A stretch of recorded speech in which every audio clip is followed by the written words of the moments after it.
ನಾನ್ ಬಂದಿರೋದು ಹಿರೇಕೆರೂರು ವಿಧಾನಸಭಾ ಕ್ಷೇತ್ರಕ್ಕೆ. ನನ್ನ ಹಿಂದೆ ಕಾಣಿಸ್ತಾ ಇರೋದು UB ಬಣಕಾರ್ ಅವರ ನಿವಾಸ. ಇದು ಬೊಮ್ಮ ಇರೋದಲ್ಲಿ ವೀರೇಂದ್ರ ಹೆಗ್ಡೆ SM ಕೃಷ್ಣ ಅವರು, ನನ್ನ ತಂದೆ ತಾಯಿ, ನನ್ನ ತಮ್ಮ.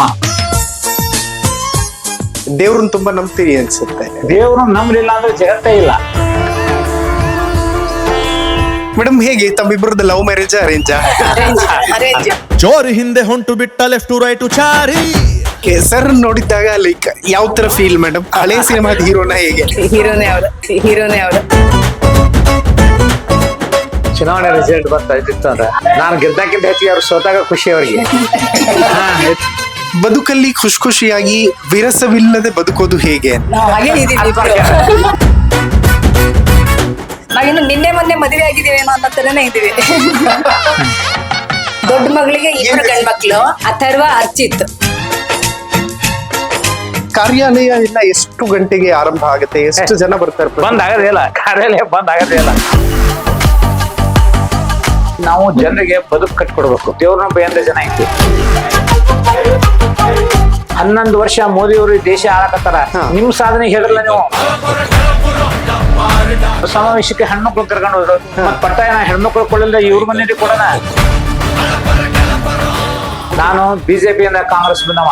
ಹೌದು. ಇವತ್ತಿನವರೆಗೂ ಕಾಂಗ್ರೆಸ್ ಪರವಾಗಿದ್ದು ಅಥವಾ BJP ವಿರುದ್ಧದ MLA ಆದರು 10 ಲಕ್ಷ ರೂಪಾಯಿನೂ ಕೊಟ್ಟದಿಲ್ಲ ಅವರಿಗೆ. ಬರೀ ಓಟ್ ತಗೊಂಡಿದ್ರು. ಕಾಂಗ್ರೆಸ್ ಇರ್ಲಿ, BJP ಇರ್ಲಿ, ಪಕ್ಷಗಳಿಗೆ ಜಾತಿ ಜನಾಂಗದ ಪ್ರಶ್ನೆ ಇಲ್ಲ. ಸಿದ್ಧಾಂತಗಳು ಅಡ್ಡಿ ಆಗೋದಿಲ್ವಾ ಪಕ್ಷ ಚೇಂಜ್ ಮಾಡಿದ್ದಾಗ? ಬರೀ ಕಾಂಗ್ರೆಸ್ ಇದು ಮುಸ್ಲಿಂ ಅಂದ್ರೆ ಮುಸ್ಲಿಂ ಬಗ್ಗೆ ರಾಜಕಾರಣ ಮಾಡಕ್ಕಾಗುತ್ತೆ? ಬರಕ್ಕೆ ಚಾನ್ಸ್ ಇಲ್ಲ. ಈ ಕಾರ್ಯಕ್ರಮದ ಪ್ರಾಯೋಜಕರು ವಿನಯ್ ಕುಮಾರ್ ತರೀಕೆರೆ, ಮಹಾಪ್ರಧಾನ ಕಾರ್ಯದರ್ಶಿ, ಬೆಂಗಳೂರು ಕೇಂದ್ರ ಲೋಕಸಭಾ ಕ್ಷೇತ್ರ, ಯುವ ಜನತಾ ದಳ. ಅಭಯಾನಲ್ಲಿ ಇವತ್ತಿನ ಗೋಲ್ಡ್ ಪ್ರೈಸ್ ಚೆಕ್ ಮಾಡಿದ್ಯಾ? ಇಲ್ಲ. ಅಭಯಾನಲ್ಲಿ ಗೋಲ್ಡ್ ಸೇಲ್ ಮಾಡು, ಗೋಲ್ಡ್ ಇಂಟ್ರೆಸ್ಟ್ ಸೇವ್ ಮಾಡು. 8861 600 600.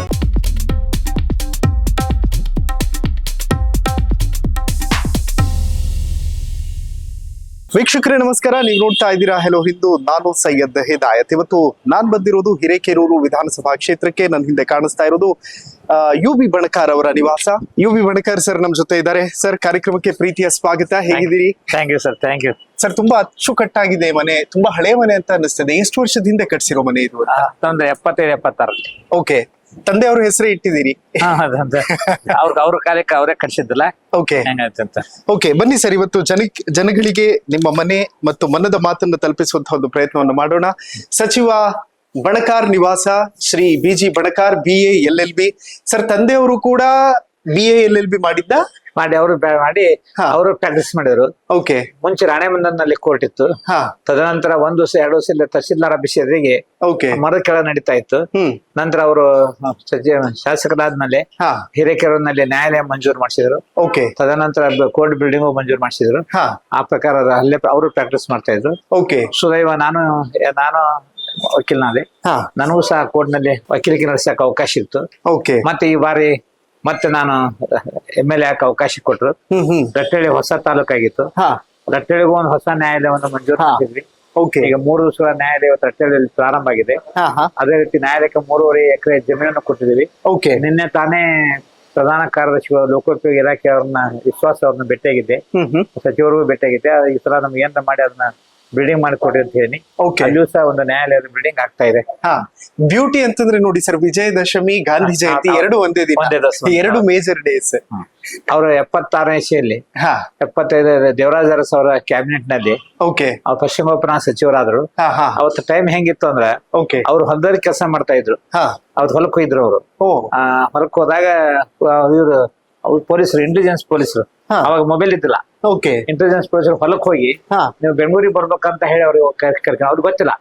ಬೆಂಗಳೂರಿಗೆ ಹೋಗಿ ಕೆಲಸ ಮಾಡ್ತಿದ್ರು. ನಮ್ಮ ಅಗ್ರಿಕಲ್ಚರ್ ಹೊಲ ನೋಡಕ್ ಹೋಗಿದ್ರು ಅವರು. ಆ ಸಂದರ್ಭದಲ್ಲಿ ಅವರು ಇಂಟೆಲಿಜೆನ್ಸ್ ಪೊಲೀಸರು ಬಂದು ನೀವು ಬೆಂಗಳೂರಿಗೆ ಬರ್ಬೇಕಂತ ಹೇಳಿದ್ರು ಅವ್ರಿಗೆ. ಅವರು ಯಾಕಂತ ಗೊತ್ತಿಲ್ಲ. ಬೆಂಗಳೂರಿಗೆ ಹೋದ್ಮೇಲೆ ಗೊತ್ತಾಗಿದ್ದು ಅವ್ರಿಗೆ ಹಿಂಗ ಮಿನಿಸ್ಟ್ರಿಗೆ ಕರ್ದಾರ ಅಂತ ಹೇಳಿ. ಆಶ್ಚರ್ಯ ಆಗುತ್ತೆ ಸರ್ ನನಗೆ ಬಹಳ. ಹೌದು, ಯಾರ ನಂಬಕ್ ಆಗೋದಿಲ್ಲ. ನಮಗೂ ಗೊತ್ತಿಲ್ಲ ಅವ್ರು ಬೆಂಗಳೂರು ಹೋಗ್ಬೇಕಾದ್ರೆ ಮಿನಿಸ್ಟರ್ ಆಗಿ ಹೊಂಟಾರಂತ ನಮಗೂ ಗೊತ್ತಿಲ್ಲ. ಓಕೆ, ಅವ್ರು ಹೋದ ಅಲ್ಲಿ ಬೆಂಗಳೂರು ಹೋದ್ಮೇಲೆ ಗೊತ್ತಾದ ನಮ್ಗೆ ಮಿನಿಸ್ಟರ್ ಅನ್ನೋಸ್ ಯಾಕಂದ್ರೆ ಅವ್ರ ಟಿವಿನೇ ಇಲ್ಲ, ಅವಾಗ ಫೋನು ಇಲ್ಲ, ಲ್ಯಾಂಡ್ ಲೈನ್ ಬಿಟ್ರೆ ಹಿಂಗಾಗಿ ಅದು ಕಮ್ಯುನಿಕೇಟ್ ಆಗೋದು ದೊಡ್ಡ ವಜ್ಜಿತ್ತು ಅವಾಗ ಕಾಲದಲ್ಲಿ. 83ರಲ್ಲಿ ಮತ್ತೆ ಇಂಡಿಪೆಂಡೆಂಟ್ ಆಗಿ ಗೆದ್ರು. ಗೆದ್ದೆ 2 ವರ್ಷ ಸಪೋರ್ಟ್ ಮಾಡಿ ರಾಮಕೃಷ್ಣ ಹೆಗಡೆ ಅವ್ರಿಗೆ ಸಪೋರ್ಟ್ ಮಾಡಿದ್ರು. ಓಕೆ, ಅಂದ್ರೆ ಸ್ಪೀಕರ್ ಕೂಡ ಆಗಿದ್ರು. ಅದು ಫಸ್ಟ್ 83ರಿಂದ 85 ಅದ್ ಯಾವುದೇ ಕಂಡೀಷನ್ ಇಲ್ದಂಗ್ ಸಪೋರ್ಟ್. ಓಕೆ, ಮತ್ ಸರ್ಕಾರ ಕಂಡೀಷನ್ ಹಾಕಿದ್ರೆ ಅವ್ರೆಲ್ಲರೂ ಏನ್ ಆಗ್ಬೋದಾಗಿತ್ತು, ಮಂತ್ರಿ ಆಗ್ಬೋದಾಗಿತ್ತು, ಬಟ್ ಇಲ್ಲ, ಏನು ಕಂಡೀಷನ್ ಅಂದಂಗ ರಾಮಕೃಷ್ಣ ಹೆಗಡೆ ಅವರಿಗೆ ಸಪೋರ್ಟ್ ಮಾಡಿದ್ರು. ಮತ್ತೆ 85ರಲ್ಲಿ ಜನತಾದಳದಿಂದ ಸ್ಪರ್ಧೆ ಮಾಡಿದ್ರು. ಆರ್ಶ್ ಬಂದ್ಮೇಲೆ ಸ್ಪೀಕರ್ ಮಾಡಿದ್ರು. ಇನ್ಫ್ಯಾಕ್ಟ್ ನಿಮ್ಗೂ ಅದೇ ಗುಣ ಅಲ್ಲ ಸರ್, ಯಾವುದೇ ಕಂಡೀಷನ್ ಹಾಕದೆ ತ್ಯಾಗ ಮಾಡ್ತೀರಿ. ಇಲ್ಲ, ಅದಕ್ಕೆ ನನ್ನ ಅನುಭವದ ಅದಕ್ಕೆ ಬಹಳ ಬೆಲೆ ಇದೆ. ಅಧಿಕಾರಕ್ಕಿಂತ ಹೆಚ್ಚಿಗೆ ಅದು ನಡೆನುಡಿಗೆ ಬಹಳ ಬೆಲೆ ಇದೆ. ಓಕೆ, ಜನ ಇವತ್ತು ಅದನ್ನ ನೆನ್ಸೋದು. ತ್ಯಾಗ ಮಾಡಿದ್ರು, ಇದು ಮಾಡಿದ್ರು, ಇವನ್ನೆಲ್ಲ. ನೀವ್ ಯಾರಿಗ್ ತ್ಯಾಗ ಮಾಡಿರ್ತೀರಲ್ಲ ಸರ್, ಆ ಋಣನ ಅವ್ರು ನೆನ್ಪಿಟ್ಕೊಳ್ಳೋದೇ ಇಲ್ವಲ್ಲ ಸರ್? ಇಲ್ಲ, ನಾವ್ ಯಾರಿಗೆ ತ್ಯಾಗ ಮಾಡಿದ್ರೆ ಅವ್ರ ನೆನ್ಪಿಟ್ಕೊಂತ ನಮ್ಗೆ ಅವಶ್ಯಕತೆ ಇಲ್ಲ. ಓಕೆ, ನಮ್ ಕಾಯಕ ನಾವ್ ಮಾಡೋದು, ಏನೋ ನಮ್ ಕಾಯಕ ನಾವ್ ಮಾಡೋದು. ಯಾಕಂದ್ರೆ ಅವ್ರು ಹೇಳ್ತಾರ ಅಥವಾ ಅವ್ರು ಒಳ್ಳೇದಾಗತ್ತಿದ್ದ ನಾವ್ ತ್ಯಾಗ ಮಾಡೋದಲ್ಲ. ಕರೆಕ್ಟ್, ಆ ದೃಷ್ಟಿಲ್ಲ. ಹಿಂಗಾಗಿ ನಾವ್ ಅದ್ರ ಬಗ್ಗೆ ಚಿಂತೆನೂ ಮಾಡೋದಲ್ಲ. ನಾವ್ ಮಾಡಿದ ಕೆಲಸ ಬಿಟ್ರೆ ಅದ್ರ ಬಗ್ಗೆ ಯಾರು ಏನಂತಾರ ಅದ್ರ ಬಗ್ಗೆ ನಾವ್ ಪರಿಗಣನೆ ತಗೊಳೋದೇ ಇಲ್ಲ. ಓಕೆ, ಇದು ಕೆಳಗಡೆ ಮನೆ ಅವ್ರಿದ್ದ ಸರ್? ನಾವು ಇಲ್ಲೇ ಇದ್ವಿ, ಪೂರ್ತಿ ಇಲ್ಲೇ ಇದ್ವಿ. ಈಗ ಮನೆ ಮ್ಯಾಲೆ ಎಕ್ಸ್ಟೆನ್ಷನ್ ಮಾಡಿ ಕಟ್ಕೊಂಡ ಮೇಲೆ ಇದು ಮಾಡಿದ. ಓ, ಗವರ್ನರ್ ಇದ ಸರ್ ಉಮಾಶಂಕರ್ ದೀಕ್ಷಿತ್. ಓಕೆ, ವೀಕ್ಷಕರೇ ನೀವು ನೋಡಬಹುದು ಫೋಟೋಗಳನ್ನ ನಮ್ಮ ಕ್ಯಾಮ್ರಾಮನ್ ನಿಮಗೆ ಪ್ಲಾನ್ ಮಾಡಿ ತೋರಿಸ್ತಾರೆ. ಎಕ್ಸ್ಪ್ಲೈನ್ ಮಾಡ್ತಾ ಹೋಗಿ ಸರ್, ಯಾರ್ಯಾರು ಇದ್ದಾರೆ ಫೋಟೋದಲ್ಲಿ ಅಂತ. ಅದು ಗವರ್ನರ್ ಮಿನಿಸ್ಟರ್ ಆಗ ಉಮಾಶಂಕರ್ ದೀಕ್ಷಿತ್ ಇದ್ದು. ಓಕೆ, ಇದು ಅಡ್ವಾಣಿ ಅನಂತ್ ಕುಮಾರ್ ನಾನು ಕ್ಲಾಸ್ಮೇಟ್. ಹೌದಾ ಸರ್? ನಾನು ಕ್ಲಾಸ್ಮೇಟ್ ಅನಂತ್ ಕುಮಾರ್ ಅವರು. ಇಲ್ಲಿ ರಾಮಕೃಷ್ಣ ಹೆಗಡೆ ಅವರು ಸ್ಪೀಕರ್ ಆಗೋ ಸಂದರ್ಭದಲ್ಲಿ ರಾಮಕೃಷ್ಣ ಹೆಗಡೆ ಅವರ ಸ್ಪೀಕರ್ ಚಿಕ್ಕ ಕರ್ಕೊಂಡು ಹೋಗ್ತಾರಲ್ಲ ಮೇಲೆ, ಆ ಸಂದರ್ಭದ ಫೋಟೋ ಆಗ್ತಿತ್ತು. ಇದು ಇವ್ರ ಮಗ ತಂದೆ ಅಲ್ವಾ ಸರ್? ಕೃಷ್ಣಮೂರ್ತಿ ತಂದೆ ಅವರು ತಂದೆ. ಓ, ಹಿಂದೆ ರಘುಪತಿ. ಓ, ರಘುಪತಿ ಅವರು ಹಿಂದೆ ನಿಂತಿದ್ದಾರೆ. ಇದು ಸ್ಪೀಕರ್ ಆಗಿದ್ದ ಹೆಗಡೆ ಅವರು ಸ್ಪೀಕರ್ ಅಂತ. ಆಗಿನ ಕಲಾಪಗಳು ತುಂಬಾ ನಡೀತಾ ಕೇಳಿ ನೀವು ಹಳೆ ರಿಪೋರ್ಟರ್ ಮೊನ್ನೆ ನಮ್ಮ ಹಿಂದೂ ರಿಪೋರ್ಟರ್ ಸಿಕ್ಕಿದ್ರು, ಬಹಳ ಹಳೆಯವರು. ಅವ್ರು ಹೇಳ್ತಾ ಇದ್ರು ಅವತ್ತು ಅನುಭವ ಹೇಳೋ ಮುಂದೆ ನಾವು ಕೇಳ ನಮ್ಗೆ ಆಶ್ಚರ್ಯ ಅನಿಸ್ತತಿ. ಏಯ್ ಮೈಲಿ ಹಿರಪ್ಪ ಕುತ್ಕೋ, ಏಯ್ ಬಂಗಾರಪ್ಪ ಕುತ್ಕೋ, ಇಷ್ಟು ಸ್ಟ್ರಾಂಗ್ ಆಗಿ ಏನು ಕಮಿಟ್ಮೆಂಟ್ ಏನೋ ಕರ್ನ ಸುಮ್ ಕುಂದ್ರಬೇಕು. ಅವ್ರು ಎಷ್ಟೋ ಇದ್ರು ಆರ್ಮಿ ವರ್ಚಸ್ಸು ಮತ್ತೆ ಎಲ್ಲ ಇದನ್ನೇ ಇತ್ತು ಅವ್ರಿಗೆ. ಬಟ್ ಆ ಗಾಂಭೀರ್ಯ ಇವತ್ತು ಉಳ್ಕೊಂಡಿಲ್ಲ ಅಂತ ಅದ್ರ ಬಗ್ಗೆ ಮಾತಾಡಂಗಿಲ್ಲ. ಅಲ್ಲ ಸರ್, ನೀವು ಅಬ್ಸರ್ವ್ ಮಾಡಿರ್ತೀರಿ, ಯಾಕೆಂತಂದ್ರೆ ದಿಗ್ಗಜ ನಾಯಕರುಗಳು ಇವರೆಲ್ಲರೂ ಕೂಡ ಅವರು ಸೆಷನ್ ನಡೆಸ್ತಾ ಇದ್ದಂತ ರೀತಿನೆಲ್ಲ ಅಬ್ಸರ್ವ್ ಮಾಡಿರ್ತೀರಿ ನೀವು ಕೂಡ. ಬರ್ತಾ ವಿಧಾನಸಭೆ ನಾವ್ ಇದನ್ನ ಕಳ್ಕೊಂತ ಇದ್ವಿ. ಕಾರಣ ಯಾರು ಕೇಳ ನೋಡ್ರಿ, ಮನಿ ಇನ್ಸಿಡೆಂಟ್ ಅತಿ ಕೆಟ್ಟ ಇನ್ಸಿಡೆಂಟ್. ಏನ್ ಅನ್ನಕ್ಕಾಗಲ್ಲ, ಏನು ಮಾಡಕ್ಕಾಗಲ್ಲ, ಏನ್ ಅನ್ನಕ್ಕಾಗಲ್ಲ. ಓಕೆ, ಸೊ ಇಲ್ಲಿ ಯಾರ್ಯಾರಿದ್ದಾರೆ ಸರ್ ಈ ಫೋಟೋದಲ್ಲಿ? ಇದು ಬೊಮ್ಮಾಯಿ ಇದ್ದಾರೆ ಇಲ್ಲಿ. ಎಸ್ ಆರ್ ಬೊಮ್ಮಾಯಿ, ಬಸವರಾಜ ಬೊಮ್ಮಾಯಿ ಅವ್ರ ತಂದೆ ವೀರೇಂದ್ರ ಹೆಗ್ಡೆ ಅವರು, ಎಸ್ ಎಂ ಕೃಷ್ಣ ಅವರು. ಸರ್ ಇದೆಲ್ಲ ಹಳೆ ಕಾಲದ್ದು. ಓಕೆ, ಇವೆಲ್ಲ ಅವ್ರ ಆರ್ಟಿಕಲ್, ಇದನ್ನೆಲ್ಲ ಹಾಗೆ ಇಟ್ಟಿದ್ದೀರಿ ಸರ್ ಇವತ್ತು? ಓ, ಶಾಸಕರ ಕಾರ್ಯಾಚರಣೆ, ಕಾಯಕಲ್ಪ ಅಗತ್ಯ. ಓಕೆ, ಎಲ್ಲ ಯಾರೇ ಕಳಿಸಿದ್ರು. ಯಡಿಯೂರಪ್ಪ, ವಾರ್ತಾ ಭಾರತಿ, ಸಿಎಂ ಇದ್ದ ಯಡಿಯೂರಪ್ಪ ಕಳಿಸಿದ್ದು. ಹೊಸದಿಗಂತ ಯಾವ ಚಾನೆಲ್? ಸಹಕಾರ ಪೇಪರ್ಗಳಿಗೆ ಎಲ್ಲ ಪೇಪರ್, ಕನ್ನಡಮ್ಮ ಎಲ್ಲ paper, Prajavani, science Karnataka. Okay, ಇದೆಲ್ಲವೂ ಕೂಡ ಕಡತಗಳ ಸರ್ ಹೇಗೆ? ಅದು ಆರ್ಟಿಕಲ್ ಫೈಲ್, ಅವ್ರೇನ್ ಬರ್ದಾರಲ್ಲ ಆರ್ಟಿಕಲ್ಗಳು, ಆ ಫೈಲ್ಗಳು. ಓಕೆ, ಬಸವಣ್ಣ ಅವರ ಅನುಯಾಯಿ ಅಲ್ವ ಸರ್? ಕಟ್ಟಾಳು ಕಾಯೋಕವೇ ಕೈಲಾಸ ಅವರು. ಇದು ಅವ್ರದೇ ರೂಮಾ ಸರ್? ಇಲ್ಲಿ ಪೂರ್ತಿ ಇಲ್ಲೇ ಕುತ್ಕೊಂಡು ರಾತ್ರಿ 12 ತನಕ ಓದೋದು ಬರೆಯೋದು ಮಾಡ್ತಿದ್ರು ಅವರು. ಇವನ್ನೆಲ್ಲ ಕೆಲವೊಂದು ತೆಗೆದಿವು ಅಂತ ಒಂದು 3 ಬುಕ್ಸ್ ಅವರು. ಓಕೆ, ಇದೆಲ್ಲವೂ ಕೂಡ ನೆನಪಿನ ಕಾಣಿಕೆಗಳು. ಅಂದ್ರೆ ಬೇರೆ ಬೇರೆ ಕಾರ್ಯಕ್ರಮಗಳನ್ನ ಅಟೆಂಡ್ ಮಾಡೋದಕ್ಕೆ ಹೋದಾಗ ಕೆಲವೊಂದು ಜನ ಪ್ರೀತಿಯಿಂದ ಕೊಟ್ಟಂತಹ ನೆನಪಿನ ಕಾಣಿಕೆಗಳು. ಆಮೇಲೆ ನಮ್ಮ LH ಇದೆಯಲ್ಲ, ಅಲ್ಲಿ ತೆಗೆಸಿಕೊಂಡಿರುವಂತಹ ಫೋಟೋ ಇದು. LH ನಲ್ಲಿ ಇಲ್ಲಿ ಗಮನಿಸಬಹುದು ರಾಚಯ್ಯ ಅವರಿದ್ದಾರೆ. ಮತ್ತು 1987 ನಲ್ಲಿ, ಅಂದ್ರೆ ಆ ಟೈಮಲ್ಲಿ ಸ್ಪೀಕರ್ ಆಗಿದ್ರು ಬಣಕಾರ್ ಸಾಹೇಬ್.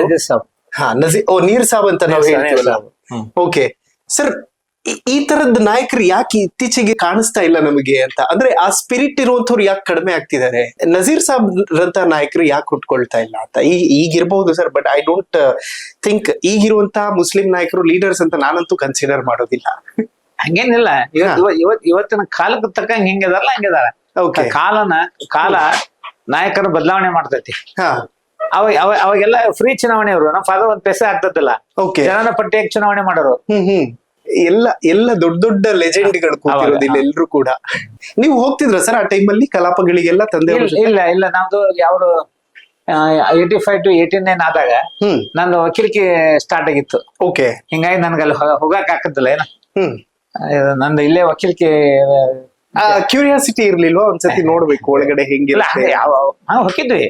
ಹಂಗಾಗಿ ಇದು ಕೋರ್ಟ್ ರಜಾ ಇದ್ದಾಗ ಹೋಗಿದ್ವಿ. ಬಟ್ ಹೆಚ್ಚಾಗಿ ಏನಿಲ್ಲ, ಇದು ಅವಕಾಶ ಮಿನಿಸ್ಟರ್ ಇದ್ದಾಗಂತೂ ನಾವು ಓದ್ತಾ ಇದ್ದೆ ಹುಬ್ಳಿಯಲ್ಲಿ. ಹೀಗಾಗಿ ಅದು ಅವಾಗ ಅಷ್ಟು ಹೆಚ್ಚಿಗೆ ಟಚ್ ಬರ್ಲಿಲ್ಲ. ತಿರುಗಿ ಸ್ಪೀಕರ್ ಇದ್ದಾಗ ಹೋಗೋದು ಬರೋದು ಮಾಡ್ತಿದ್ವಿ. ಬಟ್ 85 ಅವ್ರ ಸ್ಪೀಕರ್ ಇದ್ದಾಗ ಜಿಲ್ಲಾ ಪಂಚಾಯತ್ ಚುನಾವಣೆ ಬಂತು. ನಾನು ಕ್ಯಾಂಡಿಡೇಟ್ ಆದೆ. ನಾನು ಅವ್ರ ಕ್ಷೇತ್ರಕ್ಕೆ ಬರ್ಲಿಲ್ಲ. ಮಗ ಕ್ಯಾಂಡಿಡೇಟ್ ಅದಾನ, ಸ್ಪೀಕರ್ ಪಕ್ಷದ ಮಾಡಬಾರ್ದು ಅಂತ ಹೇಳಿ ಬರ್ಲಿಲ್ಲ. ರಾಮಕೃಷ್ಣ ಹೆಗಡೆ ಅವ್ರನ್ನ ತಕ್ಕೋದ್ವಿ. ಹಾವೇರಿ ಜಿಲ್ಲಾಕ್ಕ ಟಿಪಿ ಹಾಕಾಕತ್ತಿದ್ರು. ಎಲ್ಲೆಲ್ಲಿ ಹೋಗ್ಬೇಕಂತ ಕೇಳಿದ್ರು. ನಾನು ನನ್ನ ಮಗದ ಕ್ವಾಡ SC ರಿಸರ್ವೇಶನ್ ಇತ್ತು, ಕ್ವಾಡಕ್ ಹಾಕ್ರಿ ಅಂತಂದೆ. ನಿಂದು ಬೇಡ ಅಂದ್ರು. ಇಲ್ಲ ಸರ್, SC ಕ್ಷೇತ್ರ ನೀವು ಕೊಡಕ್ ಹಾಕ್ರಿ ಅಂದೆ. ಆಗ ನಮ್ ಫಾದರ್ ಫೋನ್ ಮಾಡಿದ್ರು ಅವ್ರು, ಹೆಗಡೆ ಅವರು. ಏನ್ರಿ ನಿಮ್ ಮಗ ನಾನು ನಿನ್ ಕ್ಷೇತ್ರಕ್ಕೆ ಪ್ರಚಾರಕ್ಕೆ ಬರ್ತೇನೆ ಅಂದ್ರ ಮಗಲ್ದಾಗ SC ರಿಸರ್ವೇಶನ್ ಕ್ಷೇತ್ರ ಐತಿ, ಅಲ್ಲಿಗೆ ಹೋಗೋಣ ಅಂತಾನಲ್ರಿ ಅಂತ ಫೋನ್ ಮಾಡಿದ್ರು. ಫೋನ್ ಮಾಡಿದ್ರು. ಗುಡ್. ಅವ್ರೆಲ್ಲ ಗೈಡ್ ಮಾಡ್ತಿದ್ರು ಸರ್ ಆ ಟೈಮಲ್ಲೆಲ್ಲ? ಹೇಗೆ ಪೊಲಿಟಿಕಲಿ ಹೇಗೆ ಗೈಡ್ ಮಾಡೋರು? ಏನೇ ವರ್ಕ್ ಇದ್ರು ಇಮಿಡಿಯೇಟ್ ರೆಸ್ಪಾನ್ಸ್. ಬೆಳಗ್ಗೆ ಹೋದೆ, ಹಿರೇಕರು ನ್ಯಾಯದ ಓಪನಿಂಗ್ ಇತ್ತು, ಓಪನಿಂಗ್ ಕರೆಯಕಂತ ಹೋದೆ. ಬೆಂಗಳೂರಾಗ ಒಂದ್ ಕಾರ್ಯಕ್ರಮ ಕರೋರು ದಯಾಶಂಕರ್ನ. ನನ್ನ ಹಿರೇಕರು ಕಾರ್ಯಕ್ರಮ ಐತಿ ನೋಡು ಅಂತಂದ್ರು. ಸರ್ ಅವತ್ತು ಬೆಂಗಳೂರಾಗ ಒಂದು ಕಾರ್ಯಕ್ರಮ ಐತಿ ಅಂದ್ರು. ಬೆಂಗಳೂರು ಎಷ್ಟೊತ್ತಿಗೆ ಐತಿ ಅಂದ್ರೆ ಸಾಯಂಕಾಲ. ಅಲ್ಲೋ ಮತ್ತೆ ಬೆಂಗಳೂರಿಗೆ ಹಿರೇಕರು ಹೋಗ್ಬರಕ್ ಆಗಲ್ಲ, ನಾವು ಹೆಲಿಕಾಪ್ಟರ್ನಾಗ ಹಾಕ ಕಾರ್ಯಕ್ರಮ ಅಂತ. ಆಗ ಡೇಟ್ ಕೊಟ್ಟು ಬಂದು ಅವರು ಬೊಮ್ಮಾಯಿ ಸಾಹೇಬ್ರು ಕೋರ್ಟ್ ಓಪನಿಂಗ್ ಮಾಡ್ಬೋದು. Okay, amazing. ವೆಲ್ ವೀಕ್ಷಕರೇ, ಈಗ ನಾವು ನಿಂತಿರುವಂತದ್ದು ಬಣಕಾರ್ ಸಾಹೇಬರ ಒಂದು ಕೊಠಡಿಯಲ್ಲಿ. ಸೊ ಇದು ಅವರ ಕಾರ್ಯಾಲಯ, ಇದು ಅವರ ಕಚೇರಿ. ಮತ್ತು ಅಲ್ಲಿ ನೀವು ನೋಡಬಹುದು ರೀಸೆಂಟ್ಲಿ ಅಂದ್ರೆ 2018-17 ಆ ಟೈಮಲ್ಲಿ ತೆಗ್ದಿರುವಂತಹ ಫೋಟೋ ಅಂತ ಅನಿಸ್ತದೆ ಅದು. ಸೊ ಯಾರೆಲ್ಲ ಇದ್ದಾರೆ ಸರ್ ಆ ಫೋಟೋದಲ್ಲಿ? ನನ್ನ ತಂದೆ ತಾಯಿ, ನನ್ನ ತಮ್ಮ ಪ್ರಣಕ ಪ್ರಸಾದ, ಅವ್ರ ಕುಟುಂಬ ಇಂದಿರಾ, ಮಗ ತೇಜು. ಅವ್ರು ಏನ್ ಮಾಡ್ತಾರೆ ಸರ್ ತೇಜು? ತೇಜು ಇಲ್ಲಿ ನಮ್ಮ ಪೆಟ್ರೋಲ್ ಬಂಕ್ ಇದೆ. ಪೆಟ್ರೋಲ್ ಬಂಕ್, ಹೊಲ ಮತ್ತು ಪೆಟ್ರೋಲ್ ಬಂಕ್. ಓಕೆ. ಈಗ ನಿಮ್ಮ ಇವ್ರು ಸಹೋದರ ಉಳ್ಕೊಂಡಿರೋದು ಸರ್ ಇಲ್ಲಿ ಕೆಳಗಡೆ ಫಸ್ಟ್ ಫ್ಲೋರ್ ಅಲ್ಲಿ ನೀವಿದ್ದೀರಿ. ಓಕೆ ಸರ್, ಕಾರ್ಯಾಲಯ ಎಲ್ಲ ಎಷ್ಟು ಗಂಟೆಗೆ ಆರಂಭ ಆಗುತ್ತೆ? ಎಷ್ಟು ಜನ ಬರ್ತಾರೆ? ಬಂದ್ ಆಗದೇ ಇಲ್ಲ, ಕಾರ್ಯಾಲಯ ಬಂದ್ ಆಗದೇ ಇಲ್ಲ. ಬೆಳಗ್ಗೆ ವಾಕಿಂಗ್ ಹೋಗ್ತೇನೆ ನಾನು. ಒಂದೊಂದು 6:15 7:15 ಬರಷ್ಟೊತ್ತಿಗೆ ಜನ ಇರ್ತಾರ. ಬರಷ್ಟೊತ್ತಿಗೆ ಕೆಲವರು ಅರ್ಜೆಂಟ್ ಇದ್ರು ಬೈಕ್ ತಗೊಂಡು ದಾರ್ಯಾಗ ಬೆಟ್ಟಾಗಿ ಹೋಗ್ತಾರೆ. ಆಮೇಲೆ ಇಲ್ಲಿ ಬರತ್ತೆ ಕೇಳ್ತೇನೆ ನಾನು ಬಂದವ್ರಿಗೆ, ಸ್ನಾನ ಮಾಡಿ ಬರ್ತಂಗ ನಿಲ್ತಾರೆ. ಅರ್ಜೆಂಟ್ ಇದ್ರೆ ಮುಗಿಸ್ ಹೋಗ್ಲಿ ಅಂತ.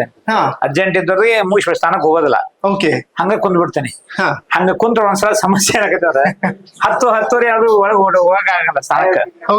ಅದು ಒಂದು ಸಮಸ್ಯೆ ಆಗತ್ತೆ. ಮತ್ತೆ 11 ಗಂಟೆ ಕಾರ್ಯಕ್ರಮ ಐತಿ, ಹೋಗ್ಬೇಕೀಗ. ಒಂದ್ಸಲ ಕಾರ್ಯಕ್ರಮಗಳನ್ನ ಜೋಡಿಸೋದು ಮತ್ತೆ ಇದನ್ನು ಮೇಂಟೈನ್ ಮಾಡೋ ಸಮಸ್ಯೆ ಆಗತ್ತೆ. ಸರ್, ತುಂಬಾ ಸಿಸ್ಟಮೆಟಿಕ್ ಆಗಿ ಇಟ್ಕೊಂಡಿದೀರಿ, ಒಂದು ಫಾರ್ಮೆಟ್ ಅಲ್ಲಿ ಇದೆ ಎಲ್ಲವೂ ಕೂಡ. ಅಂದ್ರೆ ಯಾವ ಇಲಾಖೆ ಮನವಿಗಳು ಬಂದಿದೆ, ಏನು ಹೇಗೆ ಅನ್ನೋದು ತುಂಬಾ ಈಸಿಯಾಗಿ ಗೊತ್ತಾಗುತ್ತೆ. ಈಗ ತಾವು ಬಂದಾಗ ನೋಡಿದ್ರಿ, ಒಬ್ರು ಅದ ಇವ್ರು ನರ್ಸಿಂಗ್ ಕೋರ್ಸ್ ಮುಗಿಸ್ತವ್ರು. ನಾವು ಹಿಂಗ ಕರ್ದಾರ ಅಂತ ಬಂದ್ ಹೇಳಿದ್ರು. ಅವ್ರು ಹೇಳಕ್ಕಿಂತ ಮುಂಚೆ ಹೌದಪ್ಪ ಕರ್ದಾರ ನಾನು ತರ್ಸ್ಕೊಂಡಿದ್ದೆ ಹೇಳ್ತಿಗೆ, ಇದು ಪ್ಯೂರ್ಲಿ ಆನ್ ಮೆರಿಟ್. ಅವ್ರಿಗೆ ಹೇಳಿದೆ, ನೋಡಪ್ಪ ಏನ ಪ್ರಯತ್ನ ಮಾಡಿದ್ರು ಇವತ್ತು ಪೋಸ್ಟ್ಪೋನ್ ಆಗಿದ್ದಂತ ಆರ್ಡರ್ ಬಂತು. ಮೆರಿಟ್ ಕಮ್ ರೋಸ್ಟರ್ ಇದ್ರಾಗ ವಸೂಲಿ ನಡೆಯೋದಿಲ್ಲ. ಈಗ 4 ಜನ SC ತಗೋಬೇಕಂತ ಇತ್ತು ಅಂದ್ರ ಉದಾಹರಣೆ ಸಾಮಾನ್ಯ 15, ಪರಿಶಿಷ್ಟ ಜಾತಿ 6, ಇವು 6 ಜನ ತಗೋಬೇಕಾದ್ರೆ 25 ಜನ ಅರ್ಜಿ ಹಾಕಿದ್ರೆ 6 ಪ್ಯೂರ್ಲಿ ಮೆರಿಟ್ ಸೆಲೆಕ್ಷನ್ ಮಾಡ್ಬಿಡ್ತಾರ. ಕರೆಕ್ಟ್. ಹಿಂಗಾಗಿ ನಮ್ಮ ವಸೂಲಿ, ರಾಜಕಾರಣದ ವಸೂಲಿ, ರೊಕ್ಕದ ವಸೂಲಿ ನಡೆಯಲ್ಲ. ಚಿಂತೆ ಮಾಡ್ತಾ ಹೇಳಕಸಿದ ಪೋಸ್ಟ್ಪೋನ್ ಆಗಿತ್ತು. ಓಕೆ ಅವ್ರಿಗೆ ಅವ್ರು ಬಂದ ನಾವ್ ಇಲ್ಲಾಂದ್ರೆ ನಾವು ಇರ್ಲಿಲ್ಲ ಅಂದ್ರೆ ಅವ್ರಿಗೆ ಸಮಂಜಸ ಉತ್ತರ ಕೊಟ್ಟು ಕಳ್ಸಕ್ ಆಗೋದಿಲ್ಲ. ಓಕೆ ಸುಮ್ಮನೆ ಅವ್ರು ಕೇಳೋದು ನಾವ್ ಹೇಳೋದು ಐತೆ, ಬಟ್ ಅವ್ರಿಗೆ ಸಂಪೂರ್ಣ ಒತ್ತು ಸಿಗಲ್ಲ. ಎಲ್ಲಿ ಹೋಗ್ಲಿಲ್ಲ ಒತ್ತು ಸಿಕ್ಬಿಡ್ತೀವಿ ಅವ್ನಿಗೆ. ಇದು ಫಾರೆಸ್ಟ್ ಸಂಬಂಧಪಟ್ಟ ವಿಷಯಗಳು ಆಯ್ತಾ. ಆಮೇಲೆ ನಾವು ಲೋಕಾಯುಕ್ತ ಪ್ರತಿ ಫೈಲ್ ಮಾಡ್ತೇವಲ್ಲ, ಇಟ್ಕೊಂತೀವಿ. ಯಾವ್ದ್ರಲ್ಲಿ ಮಾಡಿರೋದು ಸರ್ ಇದೆಲ್ಲ? ಇದು ರೆಡಿಮೇಡ್ ಇದ್ರ ಎಲ್ಲಿ ನಮ್ಮ ಸ್ವಪ್ನ ಐತಲ್ಲ, ಸ್ವಪ್ನ ಬುಕ್ಸ್ನಾಗ ತಗೊಂಡ್ಬರ್ತಿದ್ದೆ. ಮತ್ತ ತರಕ್ ಹೋಯ್ತು, ಬಾಳ ಹಳೆವಾದವು ಮತ್ ತರಕಂತ ಹೋದೆ. ಬಟ್ ಈ ಮಾಡೆಲ್ ಇಲ್ಲೇ ಇಲ್ಲ. ಬಟ್ ಶಿಸ್ತು ನೋಡಿ ಸರ್, ನಿಮ್ಮ ವಕೀಲಿಕೆಯ ಶಿಸ್ತು ಎಷ್ಟು ಎಂತವ್ ಸಿಗ್ತಾವ್. ಇವು ಸಿಗ್ಲಿಲ್ಲ, ಇವು ಬಾಳ ನಮ್ಗೆ ಹಗುರಿತ್ತು. A4 ಸೈಜ್ ನ ಕರೆಕ್ಟ್ ಕುಂದ್ರವು. ಬಟ್ ಈಗ ಬಂದಾಗಿದೆ ಇವು ಪ್ರಾಡಕ್ಟ್ ಸಿಗ್ತಾ ಇಲ್ಲ ಸ್ವಪ್ನದಲ್ಲಿ. ಓಕೆ, ಯಾವ ಇಲಾಖೆಗೆ ಸಂಬಂಧಪಟ್ಟಿದ್ದು ಹೈಯೆಸ್ಟ್ ಬರುತ್ತೆ ಸರ್ ಇಲ್ಲಿ? ರೆವೆನ್ಯೂದು. ಈಗ ಸ್ಟಾರ್ಟ್ ಆಗಿರೋ CM ಗ್ರಾಂಟ್. ಓಕೆ, ದೇವಸ್ಥಾನಗಳಿಗೆ, ಬೇರೆ ಬೇರೆ ಸಮುದಾಯ ಭವನಗಳಿಗೆ. ಈಗ ಈ CM ಗಳು ರೊಕ್ಕ ಕೊಡಕ್ ಕೊಟ್ಮೇಲೆ CM ಗ್ರಾಂಟ್ ಸ್ವಲ್ಪ ಹೆಚ್ಚಿಗೆ ಒತ್ತೈತಿ. Okay, CM relief fund sir? CM relief fund ನಮ್ಗ ಮಾನವೀಯ ಕಳಕಳಿಯ ಮುಖ್ಯಮಂತ್ರಿ ಶಿಖರ. ನಾನ್ ನೋಡಿದೆ ನನ್ನ. ಬಟ್ ಯಾವಾಗ ಹೋದ್ರು 1 ಲಕ್ಷ ರೂಪಾಯಿ ಬಿಲ್ ಇಟ್ಟು ಅಂದ್ರೆ 30 ರಿಂದ 40 ಸಾವಿರ ರೂಪಾಯಿ ಕಣ್ ಮುಚ್ಕೊಂಡ್ ಬರೀತಾರ. ಆಮೇಲೆ ಈ ಯಾವ ಹುಡುಗರು ಹೊಣದ ಬಿದ್ದು ಸಾಯ್ತಾವ ಅಥವಾ ಎಲೆಕ್ಟ್ರಿಸಿಟಿ ಸಾಯ್ತಾರ ಅಂತ ಅಸ್ವಾಭಾವಿಕವಾಗಿ ಯಾವ ಮಕ್ಕಳು ಪಡಿಸತ್ತೆ ನಮ್ಮಲ್ಲಿ. ಅವರು ನಾನು 3 ವರ್ಷದಿಂದ ನಮ್ಮ ಸರ್ಕಾರ ಬರಕ್ಕಿಂತ MLA ಗಿಂತ ಮುಂಚೆ ಕುಮದೊತ್ತಿ ನದಿ ಒಳಗೆ 2 ಹುಡುಗರು ಸತ್ತಿದ್ವು. ಅವಾಗಿಂದ ನಾನು ಟ್ರೈ ಮಾಡ್ತಾ ಇದ್ದೆ. ಅವನ ಮಾಜಿ ಇದ್ರು ಆಗ್ಲಿಲ್ಲ. ಬಟ್ ಈ CM ಬಂದ್ಮೇಲೆ ತಗೊಂಡ್ ಹೋದ್ ಹೋಗಿ ನಾನು ಹಳೆ ಕೇಸು ಏನ್ ಮಾಡ್ತಾರೆ ಏನಪ್ಪಾ ಅಂತಂದೇಳಿ ನಾನು ಅವ್ರಿಗೆ ಇಟ್ಟು ಸರ 1 ಲಕ್ಷ ಬರೀರಿ ಅಂದೆ. 2 ಹುಡುಗರು ಅವರು 2 ಲಕ್ಷಗಳು ಅಂತ ಬರೆದ್ರು. ನನ್ಗೆ ಆಶ್ಚರ್ಯ ಆಯ್ತು. ನಾವು 1 ಲಕ್ಷಕ್ಕೆ 2 ಲಕ್ಷ ಬರೀತಾರಲ್ಲ ಅಂತ ಸುಮ್ಮನೆ. ನೆಕ್ಸ್ಟ್ ಟೈಮ್ 1 2 ತಿಂಗಳು ಬಿಟ್ಟು ನಾನು ಶಿವಣ್ಣವ್ರು ಹೋದ್ವಿ. ಆ ಶಿವಣ್ಣವ್ರು ಬ್ಯಾಡಗಿ ತಾಲೂಕ್ನಾಗ ಒಂದು ಹೋರಿ ಮತ್ತು ಒಬ್ಬ ಮನುಷ್ಯ ಬಸವರಾಜ್ ಶಿವಣ್ಣ ಸತ್ತಿದ್ರು. ಅವ್ರು ಆ ಫೈಲ್ ತಗೊಂಡು ಇಟ್ಟು 5 ಲಕ್ಷ ಬರೀರಿ ಅಂದ್ರು ಅವ್ರು. ನಾನ್ ನೋಡಿದೆ 2 ಲಕ್ಷಗಳು ಅಂತ ಬರೆದ್ರು. ಶಿವಣ್ಣ, ನಾನು ಯಾವ ತಂದು ಕೊಟ್ರು 2 ಲಕ್ಷ ಬರೇದ್ ನಾನು, ಇಲ್ಲಿ ಗಿಡ ಇಲ್ಲ ಅಂತ ಆವಾಗ ಗೊತ್ತಾದ್ ನನಗ. 2 ಲಕ್ಷ ರೂಪಾಯಿ ಇವ್ರು ನಾವ್ ಯಾವ್ದೋ ಹುಡುಗರು ಏನ್ರ ಅದು ಅಂದ್ರ ಅವ್ರ ಮಂಚನಕ್ಕ. ಈಗ ನನಗೆ ಸುಮಾರು ನಾನು 2.5 ವರ್ಷದ ಸುಮಾರು ಒಂದು 15ರಿಂದ ಮೇಲೆ 2 ಲಕ್ಷ ರೂಪಾಯಿ ಕೊಡ್ಸಿದ್ದು. ಆಮೇಲೆ ಮುಖ್ಯಮಂತ್ರಿಗಳ ಪರಿಹಾರ ನಿಧಿ ಹೋಗಿ ಇಟ್ಕೊಳ ಕಣ್ಣು ನಮ್ದು ರೆಕಾರ್ಡ್ ಸಂಪೂರ್ಣವಾಗಿ ಕರೆಕ್ಟ್ ಇದ್ರೆ ಲೇಟ್ ಡಿಬಿಟ್ ಆಗಿಬಿಡ್ತಾವ. ಕೆಲವ್ರು ಏನ್ ಮಾಡ್ತಾರಂದ್ರ ಉದ್ದೇಶಪೂರ್ವಕಾಯಿ ಕಲರ್ ಜೆರಾಕ್ಸ್ ಕೊಡ್ತಾರ. ಕರೆಕ್ಟ್, ಬೇರೆ ಎಲ್ಲರ ಕೊಟ್ಟಿರ್ತಾರ ಅವ್ರು. ಅಂತವು ನಮ್ಗೆ ದೊಡ್ಡ ತಲೆ ಹಿಡಿದವು. ಆಮೇಲೆ ಬಂದ್ ಕೇಳ್ತಾರ ನಮ್ದು ಬಲ್ಲೆಲ್ಲಲ್ರಿ ಅಂತಾರ. ಬಟ್ ಅವ್ರು ಮಾಡಿದ ಮಿಸ್ಟೇಕ್ ನಮ್ಗೆ ಹೇಳೋದೇ ಇಲ್ಲ ಅವ್ರು. ಮತ್ ನಾವು ಹೋಗಿ ಫೈಲ್ ತಗ್ಸ್ಬೇಕು. ಅವು ಫೈನಲ್ ಬಿಲ್ ಇರೋದಿಲ್ಲ, ಆಗಿರೋದ ಏನೋ ಕರೆಕ್ಟ್ ಇದ್ವು ಅಂದ್ರೆ 1-2 ತಿಂಗಳಿಗೆ ಬಂದ್ ರೊಕ್ಕ ಜಮಾ ಮಾಡ್ತೀವಿ. ಈಗ ನನ್ ಲೆಕ್ಕ ನಾವ್ ಮೊನ್ನೆ ಅವ್ರ ಆಫೀಸ್ನಾಗ ಹೇಳ್ತಾ ಇದ್ರು, ರಾಜ್ಯದಲ್ಲಿ ಫಸ್ಟ್ 10 ತಾಲೂಕ್ ನಾವು CM ರಿಲೀಫ್ ನಾವು ತಗೊಂಡ್ರ ಅದ್ರ ನನ್ನ ತಾಲೂಕು ದನ್ ಕ್ಷೇತ್ರ ಐತಾರ ಹತ್ರಲ್ಲಿ ಮುಖ್ಯಮಂತ್ರಿ ಪರಿಹಾರ ನಿಧಿ ಕೊಡ್ಸಿದ್ರಲ್ಲಿ. ಆಲ್ಮೋಸ್ಟ್ ಸರ್ ನೀವು ಎಲ್ಲಾ ಯೋಜನೆಗಳನ್ನ ತಲುಪಿಸುವಂತಹ ನಿಟ್ಟಿನಲ್ಲಿ ನಿರಂತರವಾಗಿ ಪ್ರಯತ್ನ ಮಾಡ್ತಾ ಇದ್ರಿ. ಗ್ಯಾರಂಟಿ ಯೋಜನೆಗಳು ಹೇಗೆ ಇಂಪ್ಯಾಕ್ಟ್ ಆಗಿದೆ ಅಂತ ಈ ಭಾಗದಲ್ಲಿ? ಅಲ್ಲ, ಗ್ಯಾರಂಟಿ ಈಗ ಮನುಷ್ಯ ನಾವು ಜನರಿಗೆ ಬದುಕು ಕಟ್ಕೊಡ್ಬೇಕು. ಈಗ ಟೀಕೆಗಳು ದೇವ್ರನ್ನು ಬಿಟ್ಟಲ್ಲ ನೋಡಿ, ದೇವ್ರನ್ನ ಬೇಂದ್ರೆ ಜನ ಐತಿ. ಹೌದು, ಈಗ ನಾವು ಜನಸಾಮಾನ್ಯರು ಬದುಕಬೇಕು, ಸಮಾಜ ನಿರ್ಮಾಣ ಆಗ್ಬೇಕಂತ ನಾವು ಕರಿತೀವಿ. ಸ್ಥಿತಿವಂತರಿಗೆ ಈ ಯೋಜನೆಗಳು ಹಿಡಿಸೋದಿಲ್ಲ. ಯಾಕಂದ್ರೆ ಅವ್ರಿಗೆ ತಮ್ಮ ರೊಕ್ಕ ಕೊಡ್ತೀವಿ ಅನ್ನೋ ಟೈಪ್ ಅವ್ರು ಮಾಡ್ತಾರೆ. ಬಟ್ ಇದು ಟ್ಯಾಕ್ಸ್ ಏನೋ ಅವ್ರದ್ದು ಇವ್ರದಂತ ಅಲ್ಲಿದು ಸರ್ಕಾರದ ಮಾಡೋ ಜೊತೆಗೆ. ಈಗ ಬಡವರಿಗೆ ಈಗ ನಾನು ಮೊನ್ನೆ ಈ ಯೋಜನೆ ಜಾರಿಗೆ ಬಂದು 1 ತಿಂಗಳಲ್ಲಿ ಒಂದು ತಾಯಿ ನನ್ನ ಮನೆಗೆ ಬಂತು. ಅವ್ಳು ಬೆಂಗಳೂರ ಓದ್ತಿದ್ಲಂತೆ. ಅವ್ಳು ಬಂದ್ ಏನ್ ಹೇಳಿಲ್ಲ ಅಂದ್ರೆ, ನೋಡಿ ನಾ ಬೆಂಗಳೂರ ಓದ್ತಾ ಇದ್ರಿ, ತಿಂಗಳ ನಾನು ಬರಬೇಕಾದ್ರೆ 1000 ರೂಪಾಯಿ ಕಳಿಸ್ಬೇಕಾಗತ್ತು. ಈಗ ನಾನು ಫ್ರೀ ಆಗಿ ಬಂದೆ. ನನ್ಗೆ ಮುಖ್ಯಮಂತ್ರಿಗಳಿಗೆ ಧನ್ಯವಾದ ಸಲ್ಸಕ್ ಆಗೋದಿಲ್ಲ, ನಿಮ್ ಮುಖಾಂತರ ಸಲ್ಲಿಸ್ತೀನಿ ಅಂತ ಹೇಳುವಲ್ಲ ಅವಳು.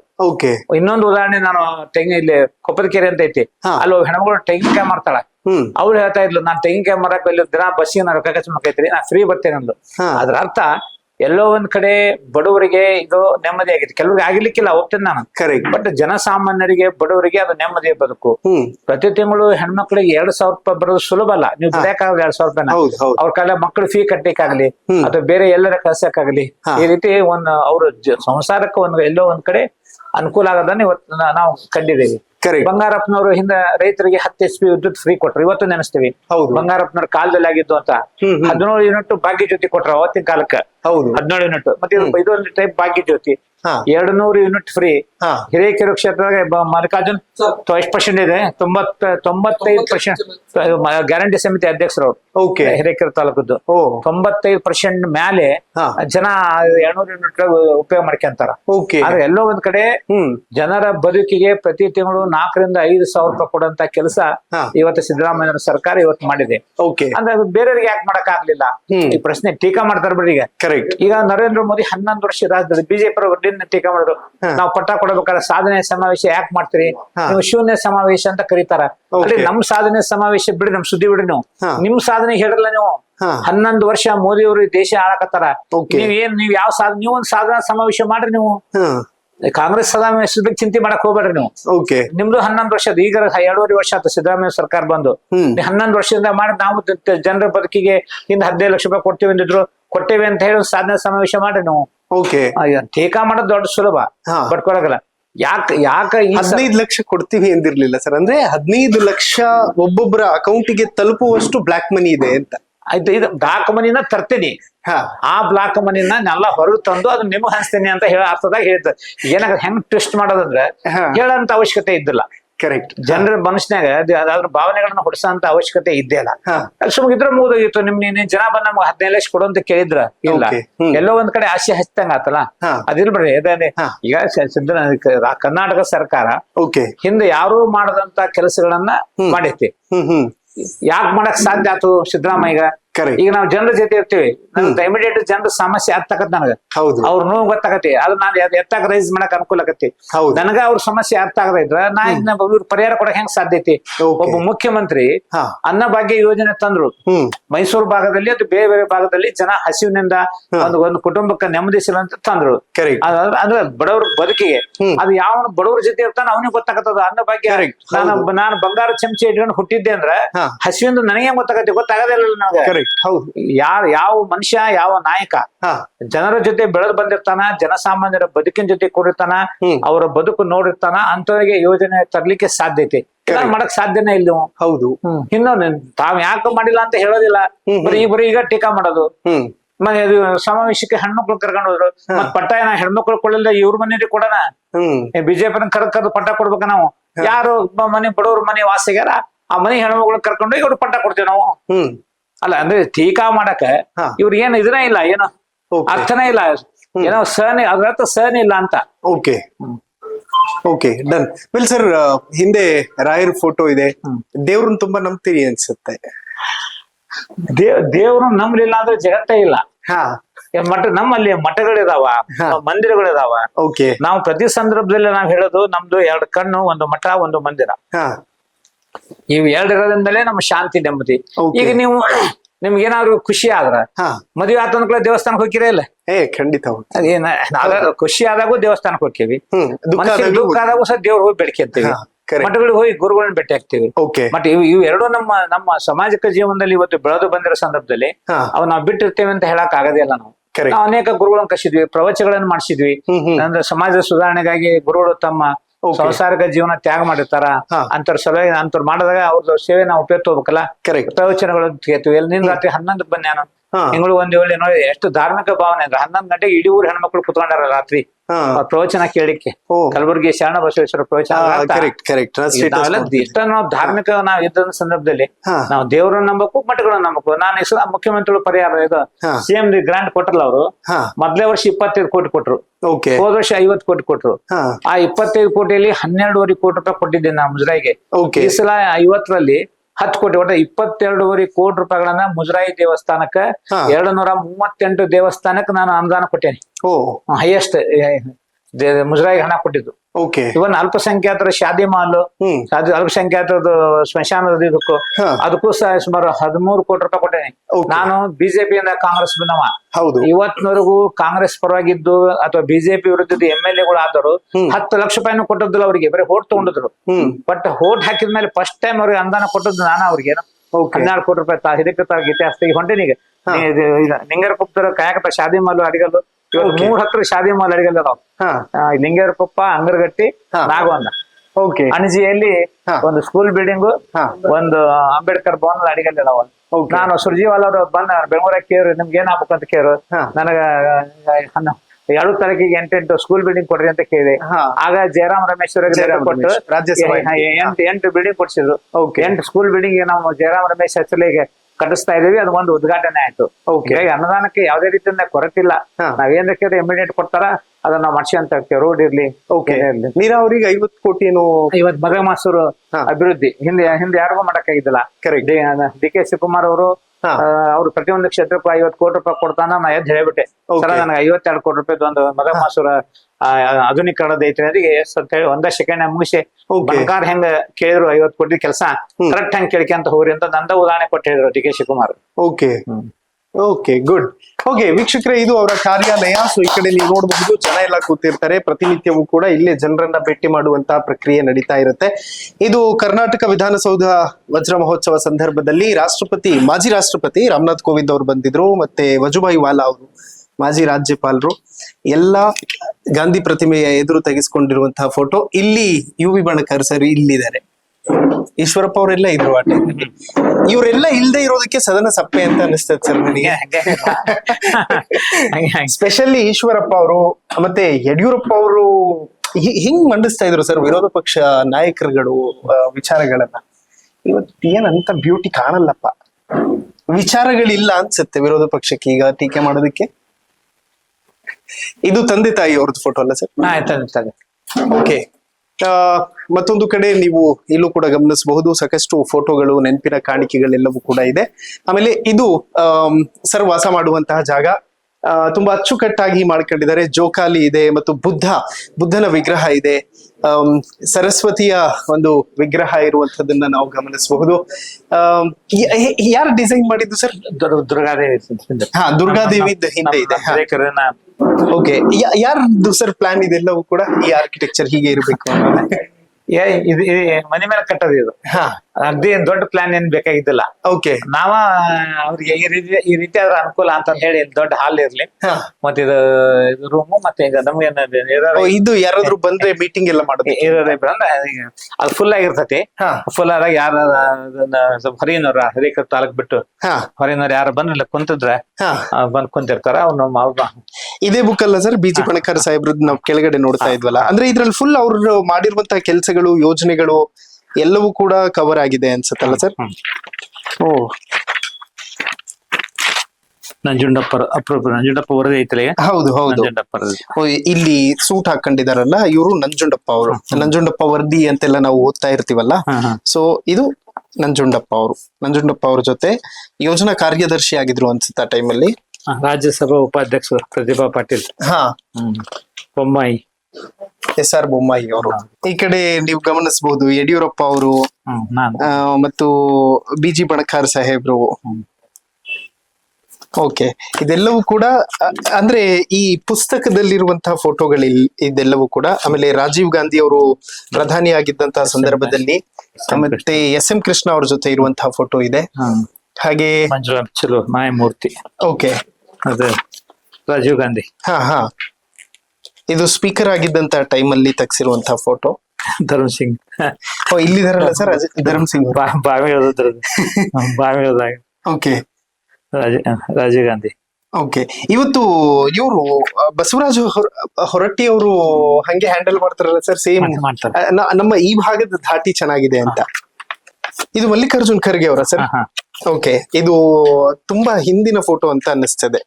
1976 ತೆಗ್ದಿರುವಂತಹ ಫೋಟೋ ಇದು. ಇಲ್ಲಿ ಸೂಟ್ ಹಾಕೊಂಡಿದಾರಲ್ಲ, ಒಳ್ಳೆ ಹಳೆ ಕಲೆಕ್ಷನ್ಗಳು, ಹಳೆ ನಾಯಕರ ಫೋಟೋಗಳು, ಒಂಥರ ಖುಷಿ ಆಗುತ್ತೆ ನೋಡೋದಕ್ಕೆ. ಇದು ಯಾರೇ ಅಧಿಕಾರಿಗಳು ಬಂದ್ರು ಅಥವಾ ಯಾರಾದ್ರೂ ಪ್ರೈವೇಟ್ ಆಗಿ ಮಾತಾಡ್ಬೇಕು ಅಂತ ಹೇಳಿದಾಗ ಈ ಭಾಗದಲ್ಲಿ ಕೂತ್ಕೊಂಡು ಚರ್ಚೆ ಮಾಡ್ತಾರೆ. ಸರ್, ಪುಸ್ತಕಗಳನ್ನು ಹೆಚ್ಚಾಗಿ ಓದ್ತೀರಾ? ಈ ಟೈಮ್ ಸಿಗುತ್ತಾ ಓದಕ್ಕೆ? ಸಿಗಲ್ಲ. ಬೆಳಗ್ಗೆ ಪೇಪರ್ ಓದಿಲ್ಲ. ಹೌದು ಸರ್, ಹಂಗ ಬಿದ್ದಾವ ಅಷ್ಟು. ಓಕೆ, ಹೇಗ್ ಮ್ಯಾನೇಜ್ ಮಾಡ್ತೀರಿ ಸರ್ ಟೈಮ್, ಫ್ಯಾಮಿಲಿ ಟೈಮ್ ಮತ್ತೆ ಜನರಿಗೆ ಕೊಡುವಂತಹ ಟೈಮ್? ಬೆಳಗ್ಗೆ ವಾಕ್ಯ ಮುಖ್ಯ ಬಂದು ಸ್ನಾನ ಮಾಡಿ ತಿಂಡಿ ತಿಂದು ಹೊರಗೆ ಬಂದ್ಮೇಲೆ ಜನರ ಜೊತೆ ಆಗತಿ. ಇಲ್ಲ ಮುಗಿಸೋ ಅಷ್ಟೊತ್ತಿಗೆ ಯಾವ ಊರ್ ಕಾರ್ಯಕ್ರಮ ಕೊಟ್ಟಿರ್ತೀವಿ. ಓಕೆ, ಆ ಕಾರ್ಯಕ್ರಮ ಮುಗಿಸ್ಕೊಂಡು ಮತ್ ಬರೋ ಅಷ್ಟೊತ್ತಿಗೆ 7, 8, 9, 10, 11 ಆಕತಿ. ಓಕೆ, ಬಟ್ ಅದನ್ನ ಮುಗಿಸ್ಕೊಂಡು ರಾತ್ರಿ 10-10:30 ಮೇಲೆ ಮನೆಯವ್ರ ಜೊತೆ ಮಾತಾಡೋದು. ಇಲ್ಲ ಮೇಡಮ್ ಇಲ್ಲೇ ಇದ್ದಾರೆ, ಬನ್ನಿ ಮೇಡಮ್. ಇದು ಪೇಪರ್ಗಳು ಡೈಲಿ ಎಷ್ಟು ಓದ್ತೀರಿ ಸರ್? ಎಲ್ಲ ಪೇಪರ್ ಓದ್ತೀರಾ ಅಥವಾ ಹೇಗೆ? ಹೆಚ್ಚಾಗಿ ಓದ್ತೇನೆ. ಹಾ. ಇವತ್ತು ಆಗ್ಲಿಲ್ಲ, ಇವತ್ತು ನಾವು ಕಟಿಂಗ್ ಒಂದು ಸ್ವಲ್ಪ ಮಾಡ್ಸೋದೈತಿ ಇವತ್ತ. ಓಕೆ ಹಿಂಗಾಗಿ ನಂಗೆ ಟೈಮ್ ಸಿಗ್ಲಿಲ್ಲ ಅಷ್ಟೇ. ಮೇಡಮ್, ಹೇಗೆ ತಮ್ಮಿಬ್ಬರದ್ದು ಲವ್ ಮ್ಯಾರೇಜ್ ಅರೇಂಜ್? ಅರೇಂಜ್ ಒಂದೇ ತಾಲೂಕು. Sir okay. ತಟ್ಟಿಹಳ್ಳಿ ಅವ್ರ ತಂದೆಯವರು ರಾಜಕಾರಣದಾಗ ಇದ್ರು, ಅಂದ್ರೆ PLD ಬ್ಯಾಂಕ್ ಅವು ಎಲ್ಲ ಇದ್ರು. Okay. ಸಹಜ ಹೋಗಿ ನೋಡಿದೆ, ನೋಡಿದ್ದೆ ಒಂದೇದು. ಒಂದ್ ಮದುವೆ ಬಂದಾಗ ನಮ್ಮನ್ನ ನೋಡಿದ್ರಂತೆ, ಆಮೇಲೆ ನಮ್ಮನ್ನ ನೋಡಾಕ್ ಬಂದ್ರು. ಓಕೆ ಸರ್, ನೋಡಿದ್ದಾಗ ಲೈಕ್ ಯಾವ ತರ ಫೀಲ್ ಮೇಡಮ್? ಯಾವ್ದಾದ್ರು ಲೈಕ್ ಹಳೆ ಸಿನಿಮಾದ ಹೀರೋನ ಹೇಗೆ? ಹೀರೋನೇ ಅವ್ರು. ಹೀರೋನೇ. ಓಕೆ. ಇನ್ಫ್ಯಾಕ್ಟ್ ತುಂಬಾ ಕಡಿಮೆ ರಾಜಕಾರಣಿಗಳು ಇವತ್ತು ಕೂಡ ತತ್ವ ಮತ್ತೆ ಆದರ್ಶ ಸಿದ್ಧಾಂತಗಳನ್ನ ಇಟ್ಕೊಂಡು ರಾಜಕೀಯ ಮಾಡುವಂತವ್ರು. ಬಟ್ ಎಲ್ಲೋ ಒಂದು ಕಡೆ ಆತರ ತತ್ವ ಸಿದ್ಧಾಂತಗಳು ಇಟ್ಕೊಂಡು ಬಂದಂಥವ್ರಿಗೆ ಇವತ್ತು ಅಷ್ಟು ಪ್ರಮಾಣದಲ್ಲಿ ಫೋಕಸ್ ಮಾಡುವಂತಹ ವರ್ಗ ಇಲ್ಲ. ಏನ್ ಅನ್ಸುತ್ತೆ ಅವ್ರ ಅಷ್ಟೊಂದು ಪ್ರಾಮಾಣಿಕತೆ? ಯಾಕೆಂತಂದ್ರೆ ತುಂಬಾ ಒಂದ್ಸತಿ ಕಾರ್ಪೊರೇಟರ್ ಆದ್ರೇನೆ ಸಾಕು, ಫಾರ್ಚುನರ್, BMW, ಬೆನ್ಸ್ ಅಂತ, ಇವತ್ತು ಬೊಲೆರೋನಲ್ಲಿ ಓಡಾಡ್ತಾರೆ. ನಾವಿಬ್ರು ಹಾಗೆ ಇರೋದು, ಸಿಂಪಲ್ ಲೈಫ್ ನಮ್ಗೆ ಇಷ್ಟ ಪಡ್ತೀವಿ ನಾವು. ಯಾಕೆ ಆಡಂಬರ ಯಾಕೆ ಬೇಡ ಅನ್ಸುತ್ತೆ ಅಂತ? ನಮ್ಮನ್ನ ಸಿಡ್ಸೋದಿಲ್ಲ ಅದು. ಓಕೆ. ನೀವು ಏನು ಓದ್ತಿರೋದು? ನಾವು BA ಆಗಿದೆ. ಓಕೆ. ಸೊ ಕೆಲಸ ಏನಾದ್ರು ಮಾಡ್ತಿದ್ರ? ಇಲ್ಲ ಹೌಸ್ ವೈಫ್. ಇಲ್ಲ ಓಕೆ. ಏನ್ ಕನಸಿದೆ ನಿಮಗೆ? ಲೈಕ್ ನಿಮ್ಮ ಮಗ ಕೂಡ ಈಗ ಎಂಜಿನಿಯರ್ ಏನೋ ಅಂತ ಅನಿಸ್ತದೆ. ಸೊ ಅವ್ರ ಬಗ್ಗೆ ಏನ್ ಕನಸಿದೆ? ಅವ್ರು ಏನಾದ್ರು ಬರೋ ಸಾಧ್ಯತೆ ಇದೆಯಾ ರಾಜಕೀಯಕ್ಕೆ? ಅವ್ರು ಬರ್ಬೇಕಂತ ನಾವಂತೂ ಬಯಸಲ್ಲ. ಓಕೆ. ಇಲ್ಲ, ಅವ್ರ ಅಲ್ಲೇ ಇರ್ಲಿ, ಜಾಬ್ ಮಾಡ್ಕೊಂಡು. ನೀವೇ ಹೇಳ್ತಿರಲ್ಲ ಈಗಿನ ರಾಜಕೀಯದಲ್ಲಿ ಜನ ಹೇಗಿದ್ದಾರೆ ಅಂತ ನೀವೇ ಹೇಳ್ತಿರಲ್ಲ. ಅಂದ್ರೆ ಈ ಸಿಚುವೇಶನ್ಗೆ ಒಗ್ಗದ ಒಂದು ವಾತಾವರಣದಲ್ಲಿ ನಿಮ್ ಮಗ ಬೆಳೆದಿದ್ದಾರೆ ಅಂತ. ಓಕೆ. ತುಂಬಾನೇ ಸೂಕ್ಷ್ಮ ಇದ್ದಾನೆ ಅವನ.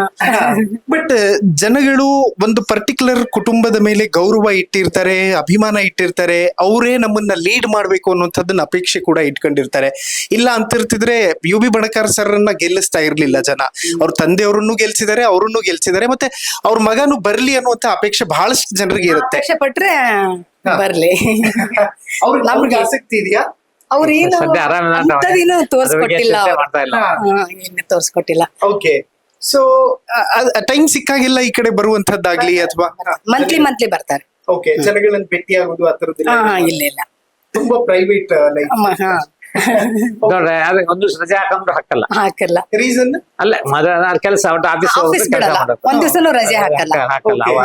ಮೇಡಮ್, ಈಗ ಜನಸೇವೆ ಅಂತ ಬಂದಾಗ ಮ್ಯಾಕ್ಸಿಮಮ್ ಟೈಮ್ ಜನರಿಗೆ ಕೊಡ್ಬೇಕಾಗ್ತದೆ, ಫ್ಯಾಮಿಲಿಗೆ ತುಂಬಾ ಕಡಿಮೆ ಟೈಮ್ ಕೊಡ್ತಾರೆ. ಯಾವತ್ತು ನಿಮಗೆ ಲೈಕ್ ಬೇಸರ ಆಗಿಲ್ವಾ? ಯಾಕೆ ಇಷ್ಟು ಕಡಿಮೆ ಟೈಮ್ ಕೊಡ್ತಾರೆ, ಬರೀ ಜನ ಅಂತಾರಲ್ಲ? ಹಂಗೇನ್ ಅನ್ಸಿಲ್ಲ. ಅವ್ರ ಜನಸೇವೆ ಮಾಡೋದ್ರಲ್ಲೇ ನಮಗೂ ಖುಷಿ ಇರೋದು. ಎಷ್ಟು ಸಾರಿ ನಮ್ಮ ಮಕ್ಳದು ಬರ್ತ್ಡೇ ಟೈಮ್ ಯಾವಾಗ ಅಂತಾನು ಗೊತ್ತಿರ್ಲಿಲ್ಲ ಅವ್ರಿಗೆ. ಅವಾಗ ಕೇಕ್ ಕಟ್ ಮಾಡಮ್ ಅವ್ರು ಇರದೇನ ನಾವೇ ಮಾಡಿದೀವಿ. ಓಕೆ. ಬಟ್ ಫ್ಯಾಮಿಲಿ ಫಂಕ್ಷನ್ ಗಳಲ್ಲಿ ಇಲ್ದೇ ಇದ್ದಾಗ ಅಥವಾ ಹಬ್ಬ ಹರಿದಿನಗಳು ಬಂದಾಗ ನಮಗ್ ಸಿಗಲ್ಲ, ಹೊರಗಿನವ್ರಿಗೆ ಜಾಸ್ತಿ ಸಿಗ್ತಾರೆ ಅನ್ನೋಂಥದ್ದು ಒಂದು ಫೀಲ್ ಇದ್ದೇ ಇರುತ್ತೆ. ಅಡ್ಜಸ್ಟ್ ಆಗ್ಬಿಟ್ಟಿದೀವಿ ನಾವೆಲ್ಲ. ಓಕೆ. ಹೋಗಿ ಬಿಟ್ಟಿದೀವಿ ಎಲ್ಲ. Amazing sir. ಮೇಡಮ್ ಹೇಗ್ ಸಪೋರ್ಟ್ ಮಾಡ್ತಾರೆ ಅಂತ? ಪ್ರತಿಯೊಂದು ಹಂತಕ್ಕೂ ಈಗ ನಾವು ಹೊರಗೆ ಖುಷಿಯಿಂದ ಹೋಗ್ತೇವೆ ಅಂದ್ರೆ ಸಾರ್ವಜನಿಕ ಕೆಲಸದಲ್ಲಾಗ್ಲಿ ಕುಂತಿರ್ತೇವೆ, ಹಳ್ಳಿಗಳಿಗೆ ಹೋಗ್ತೇವೆ, 100ಕ್ಕೂ 100 ಅವರು ಕೆಲಸ ಮಾಡೋದ್ರಿಂದ ನನಗೆ ಖಬರಾಗಿತ್ತು. ಓಕೆ. ಇಲ್ಲ ಅದ್ರ ಬಗ್ಗೆ ಒಂದೀಟು ಏನ್ ನೋಡೋದು, ಎಲ್ಲಾ ಕೆಲಸಗಳನ್ನ ನಾನು ಗೈರ್ ಹಾಜರಿಯಲ್ಲಿ ಮಾಡೋದ್ರಿಂದ ನಮ್ಗೇನು ಅನ್ಸಂಗಿಲ್ಲ. ಅವ್ರು ಮಾಡೋದೇ ನಮ್ಗೆ ಖುಷಿ. ಹಿಂಗಾಗಿ ನಮ್ಮ ಕೆಲಸ ಬೆನ್ನ ಹಿಂದೆ ಅವ್ರ ಸ್ಫೂರ್ತಿ, ಅವ್ರ ಸಹನೆ, ಅವ್ ಏನಾದ್ರೂ ಅದ್ರ ಬಗ್ಗೆ ಹಿಡ್ಕೊಂಡಂಗಲ್ಲ. ನಾವ್ ಯಾವ್ದು ಜೋಡ್ ಬರ್ಲಿಲ್ಲ ಅಥವಾ ಅದ್ರ ಬಗ್ಗೆ ಏನಿಲ್ಲ, ಬರ್ಲಿಲ್ಲ ಅಂದ್ರೆ ಅವ್ರು ಅಡ್ಜಸ್ಟ್ ಮಾಡ್ಕೊಂಡು ಎಲ್ಲ ಕೆಲಸ ಐತಿ, ಜನರು ನಡೆಯುವುದಾರ ಅನ್ನೋದ್ ಲೆಕ್ಕದ ಮೇಲೆ ಅವ್ರು. ಮೇಡಮ್, ಗೆದ್ದಾಗ ಹಿಗ್ಗುವ ಸನ್ನಿವೇಶ, ಸೋತಾಗ ಕುಗ್ಗುವ ಸನ್ನಿವೇಶಗಳು ಸಹಜವಾಗಿ ಬದುಕಲ್ಲಿ ಬರುತ್ತೆ. ಕಷ್ಟದ ದಿನಗಳನ್ನು ತುಂಬಾ ಹತ್ರದಿಂದ ನೋಡಿರ್ತೀರಿ. ನಾವೆಲ್ಲರೂ ಕೂಡ ಅವ್ರನ್ನ ಶಾಸಕರಾಗಿ ನೋಡಿರ್ತೀವಿ, ಜನ ಅವ್ರ ಹತ್ರ ಸಮಸ್ಯೆ ಹೇಳ್ಕೊಳ್ಳೋದನ್ನ ನೋಡಿರ್ತೀವಿ. ಅವ್ರಿಗೆ ಸಮಸ್ಯೆ ಆದಾಗ ನಿಮ್ ಹತ್ರ ಹಂಚ್ಕೊಳ್ಳೋದು ಹೆಚ್ಚು ಅಂತ. ಯಾವ ತರದ್ದು ಲೈಕ್ ಸಮಸ್ಯೆಗಳನ್ನ ಲೈಫಲ್ಲಿ ಎದುರಿಸಿ ಬಂದಿದ್ದಾರೆ? ಈಗ ನಾನು ಚುನಾವಣೆ ರಿಸಲ್ಟ್ ಬಂದಿತ್ತು ಅಂದ್ರೆ ನಾನು ಗೆದ್ದಕ್ಕಿಂತ ಹೆಚ್ಚಿಗೆ ಅವ್ರು ಸೋತಾಗ ಖುಷಿ ಅವ್ರಿಗೆ. ನಮ್ಮ ಅಪ್ಪಾಜಿ ಹೆಚ್ಚಿಗೆ ಸ್ವಲ್ಪ ಟೈಮ್ ಕೈತೈತಿ. ಯಾವಾಗೂ ಗೆಲುವು ಬಗ್ಗೆ ಅವ್ರು ಏನ್ ಆ ಕಡೆ ಚಿಂತನೆ ಇದ್ದಲ್ಲ ಯಾರಿಗೂ. ಇನ್ನೊಂದು ನಮ್ಮ ಮಾವನವರು ಸೋತ್ರ ನಗನಗ್ತಾ ಮನಿ ಒಳಗ್ ಬರ್ತಾ ಇದ್ರು. ಅದು ಅವರು ನಮಗ್ ಕಲಿಸ್ಕೊಟ್ಟಿದ್ದು. ಖುಷಿಯಿಂದ ಒಳಗ್ ಬರ್ತಾ ಇದ್ರು, ಏನು ಬೇಜಾರ್ ಮಾಡ್ಕೊಂತಿಲ್ಲ. ಅದರಿಂದ ನಾವು ಅವ್ರ ಸ್ಫೂರ್ತಿ ನಮಗೆ. ಒಂದು ಕ್ಷಣನು ಯಾರಿಗೂ ಇದಿಲ್ಲ, ಏನು ಫೀಲಿಂಗ್ ಇಲ್ಲ. ಯಾಕಂದ್ರೆ ನಮ್ದು ಆಸೆ ಇದ್ರೆ ನಾವು ನಿರಾಸೆ ಹಾಕೇವಿ. ಹ್ಮ್ ಆಸೆನೇ ಇಲ್ಲ ಅಂದ್ರೆ ನಿರಾಶೆ ಪ್ರಶ್ನೆ ಬರದೇ ಇಲ್ಲ. ಓಕೆ ನಾವು ಚುನಾವಣೆ ನಿಲ್ತೇವಿ, ಗೆದ್ದೆ ತೀರ್ಬೇಕನ್ನೋ ಪ್ರಶ್ನೆ ಇಲ್ಲ. ಜನರ ಮತದಾರರ ಇಷ್ಟ, ಅವ್ರು ಕೊಟ್ರ ಮಾಡೋದು, ಇಲ್ಲ ನಮ್ ಕೆಲಸ ನಾವ್ ಮಾಡೋದು. ಅವೆಲ್ಲ ತಾನಾಗೆ ಬರುವಂತ ಭಾಗ್ಯಗಳು, ನಾವು ಬಯಸವಲ್ಲವು. ಗೆದ್ರೆ ಒಳ್ಳೇದು, ಸೋತ್ರೆ ಇನ್ನೂ ಒಳ್ಳೇದು ಒಂದು ಇದ್ರಲ್ಲಿ ನಾವು ಹೋಗ್ತಾ ಇದೀವಿ. ಓಕೆ ಮೇಡಮ್, ಕಷ್ಟಗಳು ಸಹಜವಾಗಿ ಎಂಥವ್ರಿಗೂ ಕೂಡ ಇರುತ್ತೆ ಲೈಫ್ ಅಲ್ಲಿ. ನೀವ್ ಯಾವ ತರದ ಕಷ್ಟಗಳನ್ನ ಫೇಸ್ ಮಾಡಿದೀರಿ ಅಂತ ಸ್ಟಾರ್ಟಿಂಗ್ ಸ್ಟೇಜ್ ಅಲ್ಲಿ? ಕಷ್ಟ ಅಂತ ಏನೋ ಇಲ್ಲ ನಮಗೆ, ಅಂತದೇನಿಲ್ಲ. ಅವ್ರ ತಂದೆಯವರು ಒಕ್ಕಲ್ತನ ಅಲ್ಲಿ ಒಳ್ಳೆ ರೈತಾಪಿ ಮನೆಯಲ್ಲಿ ಬೆಳೆದು ಬಂದಿದೀವಿ ನಾವು. ಕಷ್ಟ ಸುಖ ಎಲ್ಲದನ್ನು ನಾವು ಏಕಾಗಿ ತಗೊಂಡು ಹೋಗ್ತಾ ಇದೀವಿ. ಓಕೆ, ಲೈಕ್ ಬದುಕಲ್ಲಿ ಖುಷಿಯಾಗಿ ವಿರಸವಿಲ್ಲದೆ ಬದುಕೋದು ಹೇಗೆ ಅಂತ ನಾವು ಹಾಗೆ ಇದೀವಿ. ಅರ್ಥ ಮಾಡ್ಕೊಂಡ್ರೆ ಆ ಪ್ರಶ್ನೆ ಏನು ಸಮಸ್ಯೆಗಳೇ ಬರೋದಿಲ್ಲ. ಈಗ ಎಲ್ಲರ ಒಂದ್ ಹತ್ರ ಯಾವ್ದೋ ಒಂದ್ ಮಾತಿಗೆ ಆರ್ಗ್ಯುಮೆಂಟ್ ಆಗತ್ತೆ ಅಂದ್ರೆ ಅದೊಂದ್ ಮಾತು ಆರ್ಗ್ಯುಮೆಂಟೇ ಮಾಡಲ್ಲ. ಇವತ್ತಿನವರೆಗೂ ಆರ್ಗ್ಯುಮೆಂಟ್ ಯಾವತ್ತು ಬೇಜಾರು ಮಾಡ್ಕೊಂಡ ಸನ್ನಿವೇಶ ಎಂತ ಇಲ್ಲ. ನಾವಿನ್ನು ನಿನ್ನೆ ಮೊನ್ನೆ ಮದುವೆ ಆಗಿದ್ದೀವಿ ಏನೋ ಅನ್ನೋ ತರನೇ ಇದೀವಿ. ಸರ್, ಸಿನಿಮಾ ಕರ್ಕೊಂಡು ಹೋಗೋದಾಗ್ಲಿ ಅಥವಾ ಫಾರಿನ್ ಟ್ರಿಪ್ಸ್ ಮಾಡೋದಾಗ್ಲಿ ಆ ತರದ್ದು ನನ್ ವಿಸಾನ ಇಲ್ಲ. ಫಾರಿನ್ ಟ್ರಿಪ್ ಇಲ್ಲ, ಮಗಳು ಫಿಲಂ ಹೋಗ್ತಿರ್ತೇವೆ ಬೆಂಗಳೂರು ಹೋದಾಗ ಅಷ್ಟು ಫಿಲ್ಮ್ ನೋಡ್ತೀವಿ. ಎಲ್ಲರ ಟ್ರಿಪ್ ಹಿಂಗೆ ಮಗಳು ಸಿಡ್ನಿ ಒಳಗೆ ಸಮಿತಿಯಿಂದ ಏನಾದ್ರು. ಅವಳು ಎರಡನೇ ಮಗಳು ಆಸ್ಟ್ರೇಲಿಯಾದಲ್ಲಿ ಇದ್ದಾಳೆ. ಅವ್ರು ಹೋಗಿ 4-5 ವರ್ಷ ಆಯ್ತು, ಕರಿತಾ ಇದಾರೆ. ನಾವಿನ್ನು ನಮ್ದು ವೀಸಾನೇ ಇಲ್ಲ. ಮಾಡ್ತೀನಿ ಅಂತ ನಾನು ಒತ್ತಾಯನೂ ಮಾಡ್ತಿಲ್ಲ. ಅವ್ರಿಗೆ ಯಾವ್ದೇ ಹೋಗೋದ ಇಲ್ಲ ಅಂದ್ರೆ ಇಲ್ಲ. ಚಾನ್ಸ್ ಇಲ್ಲ ನೋಡ್ರಿ, ಯಾವುದೇ ಮಗಿಯವ್ರಿಗೂ ಚಾನ್ಸ್.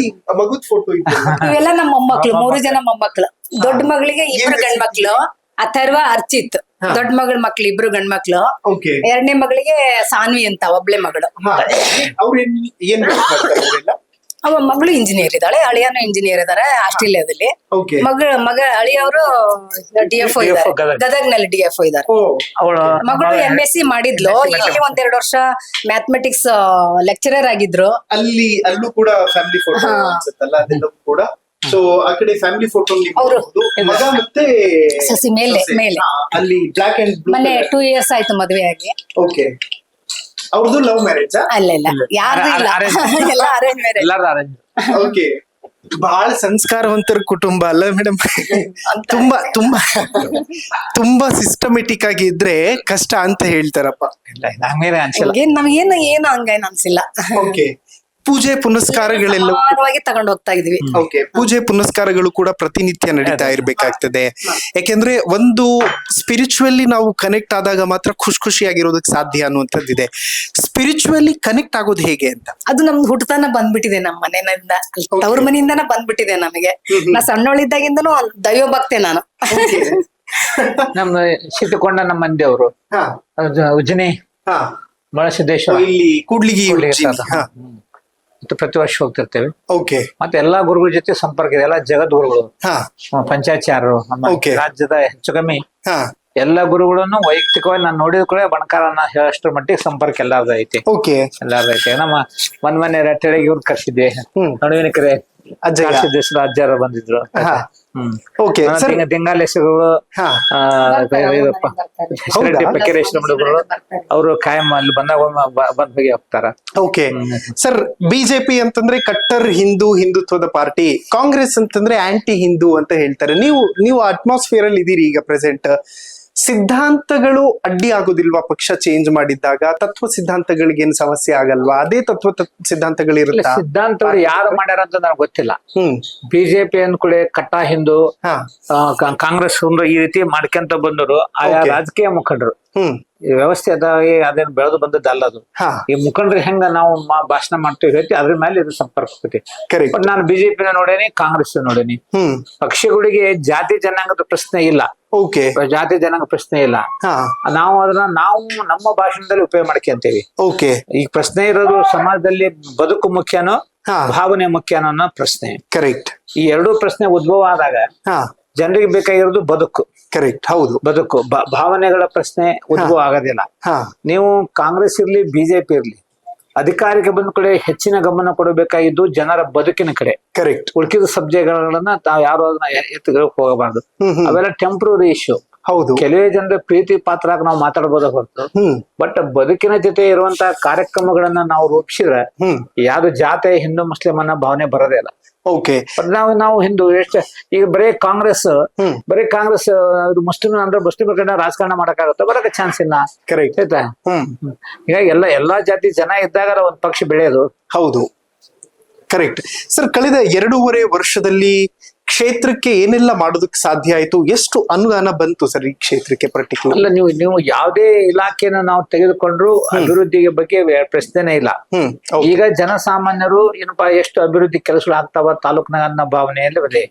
ಇವತ್ತು ನಾವು ಸಹಜ ಬಂದಿರಿ, ಇವತ್ತೇ ನಾನು 7 ಕಾರ್ಯಕ್ರಮಗಳು ಹೋಗ್ಬೇಕು. ನಾನು ಇವತ್ತೆಲ್ಲ ಅಭಿವೃದ್ಧಿ ಕಾರ್ಯಕ್ರಮಗಳು. ಆಯ್ತಾ? ಒಂದು ನೀರಾವರಿ ಯೋಜನೆಯಲ್ಲಿ 52 ಕೋಟಿ ರೂಪಾಯಿ ಕೊಟ್ಟು ನಮ್ಮ ಮದಮಾಶ್ವರನ ಎಡದಂಡೆ ಬಾಲ್ದಂಡೆ ಕಾಲುವೆ ಆಧುನೀಕರಣಕ್ಕೆ ಅವಕಾಶ ಮಾಡಿಕೊಟ್ರು. ತುಂಗಾ ಮೇಲ್ದಂಡೆ ಕಾಲುವೆ 2001ರಲ್ಲಿ ನೀರು ಹರಿದಿದ್ರು ಸಹ ಅವನ ಅಭಿವೃದ್ಧಿಗೆ ಹಣ ಕೊಟ್ಟಿರ್ಲಿಲ್ಲ. ಈ ಸಲ 39 ಕೋಟಿ ರೂಪಾಯಿಗಳ ಅನುದಾನವನ್ನು ಇವತ್ತು ನಮಗೆ ಕೊಡುವಂತ ಅವಕಾಶ ಇವತ್ತ ನೀರಾವರಿ ಇಲಾಖೆಯಿಂದ ಇವತ್ತು ನಮ್ಗಾಗಿದೆ. ಅದೇ ರೀತಿ ಇವತ್ತು ನಮ್ಗೆ ನಟ್ಟಿಗೆ ತಾಲೂಕಾಗಿ ಸುಮಾರು 8 ವರ್ಷ ಆಯ್ತು. ಪ್ರಜಾಸೌಧ ಕಟ್ಟಡ ಆಗಿರ್ಲಿಲ್ಲ. ಕೃಷ್ಣ ಬೈರೇಗೌಡರು ಸುಮಾರು 8.5 ಕೋಟಿ ರೂಪಾಯಿ ಕೊಟ್ಟರು, ಅದು ಮೊನ್ನೆ ಅಡಿಗಲ್ ಮಾಡಿ ಹೋದ್ರು. ಹಿರೇಕೆರೂರಿನಲ್ಲಿ ನಮ್ಮ ತಂದೆಯವರು ನ್ಯಾಯಾಲಯ ಮಾಡಿದ್ರು. ನನಗೆ ಹೆಮ್ಮೆ, ರಟ್ಟಿಹಳ್ಳಿ ನೂತನ ತಾರೀಕಿನಲ್ಲಿ ನನ್ನ ಕಾಲದಲ್ಲಿ ಇವತ್ತ ನ್ಯಾಯಾಲಯ ಇವತ್ತಲ್ಲಾಗಿ ಬಿಲ್ಡಿಂಗ್ ಸಹ ಇವತ್ತು ನಾವು ಪ್ರಯತ್ನ ಇವತ್ತು ಮಾಡ್ತಾ ಇದ್ದೀವಿ. ಬಹುಶಃ ಆಮೇಲೆ PWD ರಸ್ತೆ ಇರ್ಲಿ, ಗ್ರಾಮೀಣಾಭಿವೃದ್ಧಿ ರಸ್ತೆ ಇರ್ಲಿ, ಇವಕ್ಕೂ ಸಹ ಅನುದಾನ ಬರೋದ್ರ ಜೊತೆಗೆ ಮುಖ್ಯಮಂತ್ರಿಗಳ ವಿಶೇಷ ಅನುದಾನದಲ್ಲೂ ಸಹ ನಮ್ಗೆ ಕೆಲಸ ಮಾಡಕ್ಕೆ ಅವಕಾಶ ಆಯ್ತು. ಇವನ್ ನಮ್ಮ ಮುಜರಾಯಿ ಇಲಾಖೆ ಅಗ್ದಿ ನಮ್ಮ ಗ್ರಾಮಾಂತರ ಪ್ರದೇಶದಲ್ಲಿ ಜನ ಪಟ್ಟಿ ಹಾಕಿ, ತಲೆ ಮೇಲೆ ಪಟ್ಟಿ ಹಾಕಿ, ಹೊಲದ ಮೇಲೆ ಪಟ್ಟಿ ಹಾಕಿ ದೇವಸ್ಥಾನ ಕಟ್ಟಂತ ಸಂದರ್ಭದಲ್ಲಿ ಅವ್ರಿಗೆ ಕೊನೆ ಪಕ್ಷ ಅವ್ರ ಅನುದಾನ ಸುಮಾರು 238 ದೇವಸ್ಥಾನಗಳಿಗೆ ಇವತ್ತು ಅನುದಾನವನ್ನ ಕೊಡುವಂತ ಸಂದರ್ಭ ಬಂತು. ಅಲ್ಪಸಂಖ್ಯಾತ ಇಲಾಖೆಯಲ್ಲಿ 14 ಕೋಟಿ ರೂಪಾಯಿಗಿಂತ ಹೆಚ್ಚಿಗೆ ಹಣವನ್ನ ಅವರಿಗೆ ಕೊಡೋದ್ರ ಮೂಲಕ ಇವತ್ತು ನಾವು ಕೆಲಸ ಮಾಡ್ಲಿಕ್ಕೆ ಆಯ್ತು. ಬಡವರಿಗೆ ಆಸ್ಪತ್ರೆ ಖರ್ಚುಗಳನ್ನ ನಿಭಾಯಿಸ್ಲಿಕ್ಕೆ ಸುಮಾರು ಮುಖ್ಯಮಂತ್ರಿಗಳ ಪರಿಹಾರ ನಿಧಿಯಿಂದ ಇವತ್ತು ನಾವು ಅದಕ್ಕೆ ಅವಕಾಶ ಕೊಡುವಂತ ಸಂದರ್ಭ ಬಂತು. ಬಹಳಷ್ಟು ವರ್ಷಗಳಿಂದ 40 ವರ್ಷದಿಂದ ಪಟ್ಟ ಕೊಡ್ಲಿಕ್ಕೆ ಆಗಿರ್ಲಿಲ್ಲ ಜನರಿಗೆ. ಪಾಪ ಮನಿ ಕಟ್ಕೊಂಡಿದ್ದು, ಬಟ್ ಆ ಮನಿಗೆ ಏನು ಆಧಾರ ಇದ್ದಿಲ್ಲ ಅಂತ ಒಂದು ಯಾರೇ ಆಗ್ಲಿ, ಶ್ರೀಮಂತ ಆಗ್ಲಿ ಬಡವಾಗ್ಲಿ, ಮನೆ ಹೊಂದೋದು ಅವ್ರ ಗುರಿ. ಈಗ ಹಕ್ಕುಪತ್ರ ಹಿಂದೆ ಯಾರೊಬ್ಬ ಪ್ರಧಾನ ಬರ್ತಿದ್ದ, ಸುಮ್ಮನೆ ಹಕ್ಕುಪತ್ರ ಬರ್ಕೊಟ್ಟು ಹೋಗಿ ಬರ್ತಿದ್ದ. ಬಟ್ ಕೃಷ್ಣ ಬೈರೇಗೌಡರು ಒಂದು ಹೊಸ ದಾಖಲೆ ನಿರ್ಮಾಣ ಮಾಡಿದ್ರು. ಸಬ್ ರಿಜಿಸ್ಟರ್ ಆಫೀಸ್ ನಲ್ಲಿ ನೋಂದಣಿ ಮಾಡಿಸಿ ಅವ್ರಿಗೆ ಡಿಜಿಟಲ್ ಹಕ್ಕು ಕೊಟ್ರು. ಅವ್ರಷ್ಟೇ ಅಲ್ಲ, ಅವ್ರ ಕುಟುಂಬದ ಮಕ್ಕಳು ಸಹ ಮುಂದೆ ನೆಮ್ಮದಿಯಿಂದ ಮಾಡಂತ ಅವಕಾಶವನ್ನು ಇವತ್ತು ಅವರು ಮಾಡಿಕೊಟ್ಟಿದ್ದಾರೆ. ಬಹುಶಃ ಹೇಳ್ಕೊಂತ ಹೋದ್ರ ಕೆಲಸಗಳ ಬಗ್ಗೆ ಸಿಕ್ಕಾಬಿಟ್ಟಿದೆ. ಆಮೇಲೆ ಯೋಜನೆಗಳನ್ನ ಜಾರಿಗೆ ತಂದ್ರು. ನೀವೇ ಹೇಳಿದ್ರಿ, ಈಗ ಗ್ಯಾರಂಟಿ ಯೋಜನೆಗಳು ಬಂದ್ವು. ಯೋಜನೆಗಳು ತರೋದು ಪೇಪರ್ನ ಸುಲಭ, ಬಟ್ ಜಾರಿ ಆಗೋದು ಬಹಳ ಮುಖ್ಯ. ಫಸ್ಟ್ ಟೈಮ್ ಸಿದ್ದರಾಮಯ್ಯನವರು ಕಾಂಗ್ರೆಸ್ ಸರ್ಕಾರ ಆ ಯೋಜನೆಗಳನ್ನು ಜಾರಿಗೆ ತಂದು ಅದನ್ನ ಅನುಷ್ಠಾನ ಸರಿ ಆತೋ ಇಲ್ಲೋ, ಪ್ರತಿಯೊಬ್ಬರಿಗೂ ಸಿಕ್ತೋ ಇಲ್ಲೋ ಅಂತ ನೋಡಕ ತಾಲೂಕಾ ವೈಸ್ ಕಮಿಟಿನೂ ಸಹ ಅವರು ರಚನೆ ಮಾಡಿದ್ರು. ಒಂದು ಯೋಜನೆ ಸಂಪೂರ್ಣವಾಗಿ ಯಶಸ್ವಿ ಆಗ್ಲಿ ಅಂತ ಹೇಳಿ ಅದಕ್ಕೂ ಟೀಕಾ ಬಂತು. ಅಲ್ಲಿ ನಮ್ಮ ಯೋಜನೆಯನ್ನು ನಾವು ಜಾರಿಗೆ ತರ್ಲಿಕ್ಕೋಸ್ಕರ ಕಮಿಟಿ ಮಾಡಿದ್ರೆ ಬೇರೆಯವರಿಗೆ ತೊಂದ್ರೆ, ನಿಮ್ ಸರ್ಕಾರ ಬಂದ ತೆಗೆದೋಗಿರಿ ಯಾವನ್ ಬೇಡ ಅಂತಾರ. ಬಟ್ ಅದರರ್ಥ ಎಲ್ಲಾ ಯೋಜನೆಗಳನ್ನು ಅದು ಸಾಕಾರಗೊಳಿಸುವಂತ ಒಂದು ಪ್ರಯತ್ನ ಆಗಿದೆ. ಅಭಿವೃದ್ಧಿಯ ದಿಕ್ಕಿನಲ್ಲಿ ಯಾವುದೇ ತೊಂದರೆ ಇಲ್ಲ. ಹಳ್ಳಿಗಳಿಗೆ ರಸ್ತೆ ಆಗ್ಲಿ, ಅದೇ ರೀತಿ ಅವ್ರಿಗೆ ರಂಗಮಂದಿರಗಳಾಗ್ಲಿ, ಎಸ್ಪೆಷಲಿ ಶಾಲೆಗಂತೂ ಹೆಚ್ಚಿನ ಅನುದಾನ ಕೊಡುವಂತ ಒಂದು ಕೆಲಸ. ನನಗೆ ಕಳೆದ ವರ್ಷ 2 ಕೋಟಿ ರೂಪಾಯಿ ಮಲೆನಾಡು ಅಭಿವೃದ್ಧಿ ಅನುದಾನ ಬಂದಾಗ ಸಂಪೂರ್ಣವಾಗಿ 5,000 ಮಕ್ಕಳು ಕುಂದಿರ್ಲಿಕ್ಕೆ 1,000 ಡೆಸ್ಕ್ ಮಾಡಿ ಹಂಚಿದ್ವಿ. ಆಮೇಲೆ ಪ್ರತಿಯೊಂದು ಸ್ಕೂಲಿಗೂ ಹೆಚ್ಚು ಕಮ್ಮಿ ಶುದ್ಧ ನೀರಿನ ಘಟಕ, ಎಲ್ಲಿ ಅವಶ್ಯಕತೆ ಐತೆ ಅಲ್ಲಿ ರಂಗಮಂದಿರ, ಒಟ್ಟು ಶಾಲೆ ಹೈಮಾಸ್ ಲೈಟ್ಗಳು, ಆಮೇಲೆ ಸ್ಮಾರ್ಟ್ ಕ್ಲಾಸ್ಗಳು, ಈ ರೀತಿ ಪ್ರತಿಯೊಂದು ಮೀಡಿಯಂ. ಮಧು ಬಂಗಾರಪ್ಪನವರು ಶಿಕ್ಷಣ ಇಲಾಖೆ ಬಂದ್ಮೇಲಂತೂ ನನಗೆ 15-20 ವರ್ಷ ಹೈಸ್ಕೂಲ್ ಕೊಟ್ಟಿದ್ದಿಲ್ಲ, ಅಂತದ್ರಲ್ಲಿ 3 ಹೈಸ್ಕೂಲ್ ನಮ್ಮ ತಾಲೂಕಿಗೆ ಕೊಟ್ಟರು ಅವರು. ಆಮೇಲೆ ರಾಜ್ಯದಲ್ಲಿ 800 KPS ಸ್ಕೂಲ್ಗಳನ್ನ ಮಾಡಿದ್ರು. ಅದರಲ್ಲಿ 3 KPS ಸ್ಕೂಲ್ಗಳನ್ನು ನನ್ನ ತಾಲೂಕಿಗೆ ಅವ್ರು ಕೊಟ್ಟಿದ್ದಾರೆ. ಇನ್ನೂ 3 ಕೊಡ್ತೇನೆ ಎಂಬ ಮಾತನ್ನ ಅವ್ರು ಹೇಳಿದ್ದಾರೆ. ಇಂಗ್ಲಿಷ್ ಮೀಡಿಯಂ ಬಹಳಷ್ಟು ಜನ ವಿರೋಧ ಮಾಡ್ತಾರೆ, ಏನ್ರಿ ಇಂಗ್ಲಿಷ್ ಮಾಧ್ಯಮ ಅಂತಂದು. ನೀವು ಹಳ್ಳಿಯಾಗ ಹೋಗಿ ನೋಡ್ರಿ, ಎಲ್ಲಾ ಮಕ್ಕಳನ್ನು ಇಂಗ್ಲಿಷ್ ಮೀಡಿಯಂ ಕಳಿಸ್ತಾರೆ. ಯಾಕೆ ಸರ್ಕಾರಿ ಶಾಲೆ ಇಂಗ್ಲಿಷ್ ಇಲ್ಲ ಅಂದ್ಕೂಡೆ ಪಾಪ ರೊಕ್ಕ ಖರ್ಚು ಮಾಡ್ಬೇಕು ಕಟ್ಟಾರ. ಈ ಸಲ 15 ಶಾಲೆಗಳಲ್ಲಿ ಇಂಗ್ಲಿಷ್ ದ್ವಿಭಾಷಾ ನೀತಿ ಮಾಡಿ ಇಂಗ್ಲಿಷ್ ಮಾಧ್ಯಮ ಕಲ್ಸಕ್ಕೆ ಅವಕಾಶ ಕೊಟ್ಟಿದ್ದಾರೆ. ಅದೇ ಯಾವ ಪಾಲಕರದು ವಿರೋಧಿಲ್ಲ, ಯಾವ ಮಕ್ಕಳದು ವಿರೋಧಿಲ್ಲ. ಯಾರು ಹೊರಗಿನವ್ರು ವಿರೋಧ ಅಂತಾರೆ, ಇಂಗ್ಲಿಷ್ ಯಾಕೆ ಕೊಟ್ಟಿ ಅಂತ ಹೊರಗಿನವ್ರು ಕೇಳ್ತಾರ. ಯಾವ ಹಳ್ಳಿಯಲ್ಲಿ ಪಾಲಕ ಬೇಕಂತ ನಾವ್ ಯಾವ್ದವ್ರಿಗೂ ನಮಗೂ ಇಂಗ್ಲಿಷ್ ಮೀಡಿಯಂ ಕೊಡ್ರಿ ಅಂತ ಕೇಳ್ತಾರ.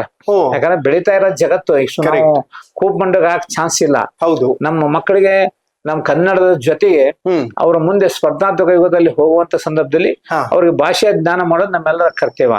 ಆ ರೀತಿ ಮಾಡಿದ್ರೆ ಸ್ಕೂಲ್ ರಿಪೇರ್ಸ್ ಇರ್ಲಿ, ಹೊಸ ಬಿಲ್ಡಿಂಗ್ ಇರ್ಲಿ, ಬಹುಶಃ ಬಹಳಷ್ಟು ಆದ್ಯತೆಯನ್ನು ಇವತ್ತು ಕೊಟ್ಟಿದ್ದಾರೆ. ಬಹುಶಃ ಈ ಕ್ಷೇತ್ರದ ನಮ್ಮ ಹಿರಿಯ ಹೆಲ್ತ್ ಡಿಪಾರ್ಟ್ಮೆಂಟ್ಗೂ ಸಹ ಇವತ್ತು ನಾವು ರಟ್ಟೆಹಳ್ಳಿ ಮತ್ತು ಅದು ಪಾಡ ಮತ್ತು ಹೊಸಮೇಲಿ ಹೊಸ ಬಿಲ್ಡಿಂಗ್ ಮಾಡಕತ್ತೀವಿ. ಹಿರೇಕೆರೂರಿನಲ್ಲಿ 2 ಕೋಟಿ ರೂಪಾಯಿದಲ್ಲಿ ಅದನ್ನು ಸಹ ಅದನ್ನ ಆಧುನೀಕರಣ ಮಾಡಕತ್ತೀವಿ. ಬಟ್ ಇದೆ ಎಲ್ಲಾ ಇಲಾಖೆಯಿಂದನೂ ಸಹ ಅದ ಅನುದಾನಕ್ಕೆ ಕೊರತೆ ಇಲ್ಲ, ಕೆಲಸ ಮಾಡ್ತಾ ಇದ್ದೆ. ಅಮೇಸಿಂಗ್. ಓಕೆ ವೀಕ್ಷಕರೇ, ಒಂದೊಮ್ಮೆ ನಿಮಗೆ ಇಡೀ ಮನೆಯನ್ನ ಪ್ಯಾನ್ ಮಾಡಿ ತೋರಿಸ್ಬಿಡ್ತೀವಿ. ಸೊ ನಾನೀಗ ನಿಂತಿರೋದು ಹಾಲ್ ನಲ್ಲಿ. ಇಡೀ ಕುಟುಂಬ ಸದಸ್ಯರು ಕೂತ್ಕೊಂಡು ಸಿನಿಮಾ ನೋಡುವಂತದ್ದಾಗ್ಲಿ ಅಥವಾ ಒಂದ್ ಸ್ವಲ್ಪ ಹೊತ್ತು ಸಮಯ ಕಳೆಯೋದಕ್ಕೆ ಇರುವಂತಹ ಜಾಗ ಇದು. ಅದಾದ ನಂತರ ಬಲಭಾಗದಲ್ಲಿ ಟಿವಿ ಇದೆ. ಟಿವಿ ನೋಡೋದಕ್ಕೆ ಸಮಯನೇ ಸಿಗೋದಿಲ್ಲ ಅನ್ಸುತ್ತೆ. ಪೇಪರ್ ಓದೋದಕ್ಕೆ ಟೈಮ್ ಇರಲ್ಲ, ಇನ್ ಟಿವಿ ನೋಡೋದಕ್ಕೆ ಟೈಮ್ ಎಲ್ಲಿರುತ್ತೆ. ಇನ್ಫ್ಯಾಕ್ಟ್ ಟೈಮ್ ಸಿಕ್ಕಾಗ ಸಿನಿಮಾಗಳಿಗೆ ಫ್ಯಾಮಿಲಿ ಜೊತೆ ಹೋಗ್ತಾರೆ. ಮತ್ತು ಇದು ಡೈನಿಂಗ್ ಹಾಲ್, ಎಲ್ಲರೂ ಕೂಡ ಒಟ್ಟಿಗೆ ಕೂತ್ಕೊಂಡು ಊಟ ಮಾಡೋದಕ್ಕೆ ಅಂತ ಇರುವಂತಹ ಜಾಗ. ಬಟ್ ಹೆಚ್ಚು ಸಮಯ ಜನರ ಜೊತೆನೆ ಇರ್ತಾರೆ. ಕೆಲವೊಂದು ಟೈಮ್ ಊಟಕ್ಕೆ ಸಿಗ್ತಾರೆ, ಕೆಲವೊಂದು ಟೈಮ್ ಸಿಗಲ್ಲ ಸಾಹೇಬ್ರು. ಓಕೆ, ಮತ್ತೆ ಈ ಕಡೆ ಎಲ್ಲವೂ ಕೂಡ ನೀವು ನೋಡಬಹುದು ಫೋಟೋ ಗ್ಯಾಲರಿ ಇದೆ. Complete family photo. ಒಂದು ಕಡೆ ಬಣಕರ್ ಸರ್ ಹಾಗೂ ಮತ್ತೊಂದು ಕಡೆ UB ಬಣಕರ್ ಸರ್ ಅವರ ಫ್ಯಾಮಿಲಿ ಮತ್ತು ಅವರ ಮಗನ ಮದುವೆಯ ಫೋಟೋ, ಹಾಗೂ ಈ ಕಡೆ ಇಡೀ ಕುಟುಂಬ ಇರುವಂತಹ ಮತ್ತೊಂದು ಫೋಟೋನ ನೀವು ಗಮನಿಸಬಹುದು. ಅದಾದ ನಂತರ ಅಲ್ಲೊಂದು ಫೋಟೋ ಇದೆ, ತುಂಬಾ ಹಿಂದೆ ತೆಗೆಸಿರುವಂತಹ ಫೋಟೋ ಅನ್ಸುತ್ತೆ. ಎಷ್ಟು ವರ್ಷದ ಹಿಂದೆ? ಇದು ಮಕ್ಕಳೆಲ್ಲ ಚಿಕ್ಕವರಿದ್ದಾಗ. ಓಕೆ, 94, 95, 96. ಓಕೆ, ಅದು 96 ಅಲ್ಲಿ ತೆಗೆಸಿರುವಂತಹ ಫೋಟೋ. ಮತ್ತೆ ಅದು ಮಾವನವ್ರ ಫೋಟೋ ಅನ್ಸುತ್ತೆ, ನಿಮ್ಮ ಮಾವನವ್ರದ್ದು, ಬಿಜಿ ಬಣಕಾರ್ ಅವ್ರದ್ದು. ಅದು ಮಗು, ನಿಮ್ ಮಗು ದೊಡ್ಡ ಮಗಳು. ಈಗ ಎಷ್ಟು ವರ್ಷ ಅವರಿಗೆ? 39. ಓಕೆ, ತುಂಬಾ ಹಿಂದಿನ ಫೋಟೋ ಅದು. ಆಮೇಲೆ ಈ ಕಡೆ ದೇವ್ರ ಕೋಣೆ ಇದೆ. ಪ್ರತಿನಿತ್ಯವೂ ಕೂಡ ಮೇಡಮ್ ಪೂಜೆ ಪುನಸ್ಕಾರಗಳನ್ನ ಆರಂಭ ಮಾಡ್ತಾರೆ. ದೇವರ ದರ್ಶನದ ಮೂಲಕ ಮುಂಜಾನೆಯ ಒಂದು ಶುಭ ಗಳಿಗೆ ಆರಂಭ ಆಗುತ್ತೆ. ಅದಾದ ನಂತರ ನಾನು ಹೊರಗಡೆ ತೋರಿಸಿದ್ನಲ್ಲ ಜನ ಕೂತ್ಕೊಂಡಿರುವಂತಹ ಜಾಗ, ಅಲ್ಲಿ ಜನರನ್ನ ಭೇಟಿ ಮಾಡುವಂತಹ ಪ್ರಕ್ರಿಯೆ ಮತ್ತು ಬೇರೆ ಬೇರೆ ಕಾರ್ಯಕ್ರಮಗಳಿಗೆ ಹೋಗೋದೆಲ್ಲವೂ ಕೂಡ ನಡೆಯುತ್ತೆ. ಮತ್ತೆ ಈ ಭಾಗದಲ್ಲಿ ನೀವು ನೋಡಬಹುದು ಸಾಕಷ್ಟು ಬುದ್ಧನ ವಿಗ್ರಹಗಳು ನಮಗೆ ಕಾಣಸಿಗುತ್ತೆ. ಶ್ರೀಕೃಷ್ಣ ಪರಮಾತ್ಮ ಇರುವಂತಹ ಒಂದಷ್ಟು ವಿಗ್ರಹಗಳು. ಅದಾದ ನಂತರ ನೆನಪಿನ ಕಾಣಿಕೆಗಳು, ಬೇರೆ ಬೇರೆ ಕಡೆಗಳಲ್ಲಿ ಪ್ರೋಗ್ರಾಮ್ಗಳಿಗೆ ಹೋದಾಗ ಕೊಟ್ಟಿರುವಂತಹ ನೆನಪಿನ ಕಾಣಿಕೆ. ಹಾಗೂ ಇದೆಲ್ಲವೂ ಕೂಡ ಬಹುಶಃ 90s ಕಿಡ್ಸ್ ಅಥವಾ 80s ಕಿಡ್ಸ್ ಆ ಟೈಮಲ್ಲಿ ಸ್ಕೂಲ್ಗಳಲ್ಲಿ ಕೊಡ್ತಿದ್ರು ಗೊತ್ತಾ, ನಾವು ಗೆದ್ದಾಗ. ಲೈಕ್ ಏನಂತೀವಿ, ಪ್ರೈಸಸ್. ಆ ಪ್ರೈಸಸ್ ಇರುವಂತಹ ಗ್ಯಾಲರಿ ಇದು. ಒಟ್ಟಾರೆಯಾಗಿ ಇವತ್ತು UB ಬಣಕರ್ ಸರ್ ಅವರ ಮನೆ ಮತ್ತು ಮನದ ಮಾತು ನಿಮ್ಮವರೆಗೂ ತಲುಪಿಸುವಂತಹ ಒಂದು ಪ್ರಯತ್ನ ನಾನು ಮಾಡ್ತಾ ಇದ್ದೆ. ಫೈನಲಿ ಸರ್, ಕಾರ್ಯಕ್ರಮದ ಮುಖಾಂತರ ಏನ್ ಹೇಳೋದಕ್ಕೆ ಇಷ್ಟಪಡ್ತೀರಿ ಜನರಿಗೆ? ಏನಿಲ್ಲ, ಅವ್ರ ಸೇವೆ ಮಾಡೋದ ನಮ್ ಗುರಿ. ಯಾವುದೇ ಸಂದರ್ಭದಲ್ಲೂ ಒಬ್ಬ ಅವ್ರ ಸಮಸ್ಯೆಯನ್ನು ತೆಗೆದುಕೊಂಡು ಬಂದ್ರೆ ಅವ್ರನ್ನ ಪರಿಹಾರ, ಸೂಕ್ತವಾದ ಪರಿಹಾರ ಅಂದ್ರೆ ಹಂಗ ಹೇಳ್ಕಸೋದಲ್ಲ. 100% ಏನ್ ಅವ್ರಿಗೆ ನಾನು ವಕೀಲಿದ್ದೀನಿ, ಹಾಗಾಗಿ 100ಕ್ಕೂ 100 ಅವ್ರಿಗೆ ಎಷ್ಟು ಸ್ಪಷ್ಟವಾಗಿ ಉತ್ತರ ಕೊಡ್ಬೇಕು ಅದ್ ಮಾಡೇ ಕಳಿಸ್ತೀನಿ ನಾನು. ಓಕೆ, ಎನಿವೇಸ್ ಸರ್, ನನಗೆ ಬಹಳ ಖುಷಿ ಆಗುದೇನು ಅಂತಂದ್ರೆ, ನೀವು ಎಷ್ಟೇ ಬಾರಿ MLA ಆದ್ರೂ ಕೂಡ ನಿಮ್ಮ ಸ್ವಂತಕ್ಕೆ ಅಂತ ಹೇಳಿ ದೊಡ್ಡ ಕಾರು, ದೊಡ್ಡ ಬಂಗ್ಲೆ ಮಾಡ್ಕೊಂಡಿಲ್ಲ. ನೀವು ಇನ್ಫ್ಯಾಕ್ಟ್ ಇದನ್ನ ಇವತ್ತು ನೋಡಬಹುದು. ನಾವು ತುಂಬಾ ಹಿಂದೆ ಕಟ್ಸಿರುವಂತಹ ಮನೆ, ಅವ್ರ ತಂದೆಯವ್ರ ಕಾಲದಲ್ಲಿ ಕಟ್ಸಿರುವಂತಹ ಮನೆ. ಇದು ರಿನೋವೇಟ್ ಮಾಡಿದಾರೆ ಅಷ್ಟೇ, ಬಿಟ್ರೆ ಅವ್ರಿಗೆ ಅಂತ ಎಲ್ಲೂ ಒಂದು ಸ್ವಂತ ದೊಡ್ಡ ಬಂಗ್ಲೆ ಮಾಡ್ಕೊಂಡು ವಾಸ ಮಾಡ್ತಿದ್ದಾರೆ ಅನ್ನುವಂಥದ್ದಿಲ್ಲ. ನಿಮ್ಮಂತ ಶಾಸಕ ಹೀಗೆ ನಿಮ್ಮ ಬದುಕು ಬಂಗಾರವಾಗಿರ್ಲಿ sir. Thank you so much. Thank you. ತಾವು ಬಂದು ನಮಗೂ ಒಂದು ಒಳ್ಳೆ ಅವಕಾಶವನ್ನು ಮಾಡಿಕೊಟ್ರಿ. ತಮಗೂ ತಮ್ಮ ವಾಹಿನಿಗೂ ಧನ್ಯವಾದಗಳು. ಮುಂದೆ ನಿಮ್ಮ ವಾಹಿನಿ ಇನ್ನೂ ಅತ್ಯುತ್ತಮವಾಗಿ ಬೆಳಿಲಿ ಅಂತ ತಮಗೆ ಶುಭವನ್ನು ಹಾರೈಸ್ತೇನೆ. Thank you so much sir. ನೋಡಿದ್ರಲ್ಲ ವೀಕ್ಷಕರೇ, ಇದಿಷ್ಟು ಹಿರೇಕೆರೂರು ವಿಧಾನಸಭಾ ಕ್ಷೇತ್ರದ ಶಾಸಕರು, ಸರಳತೆಯ ಸಾಹುಕಾರ UB ಬಣಕಾರ್ ಅವರ ಮಾತುಗಳು. ನೋಡ್ತಾ ಇರಿ ಹಿಂದೂ ಟಿವಿ. ನಾನು ಸೈಯದ್ ಹಿದಾಯತ್, ಸೈನಿಂಗ್ ಆಫ್ ಹಿರೇಕೆರೂರಿನಿಂದ.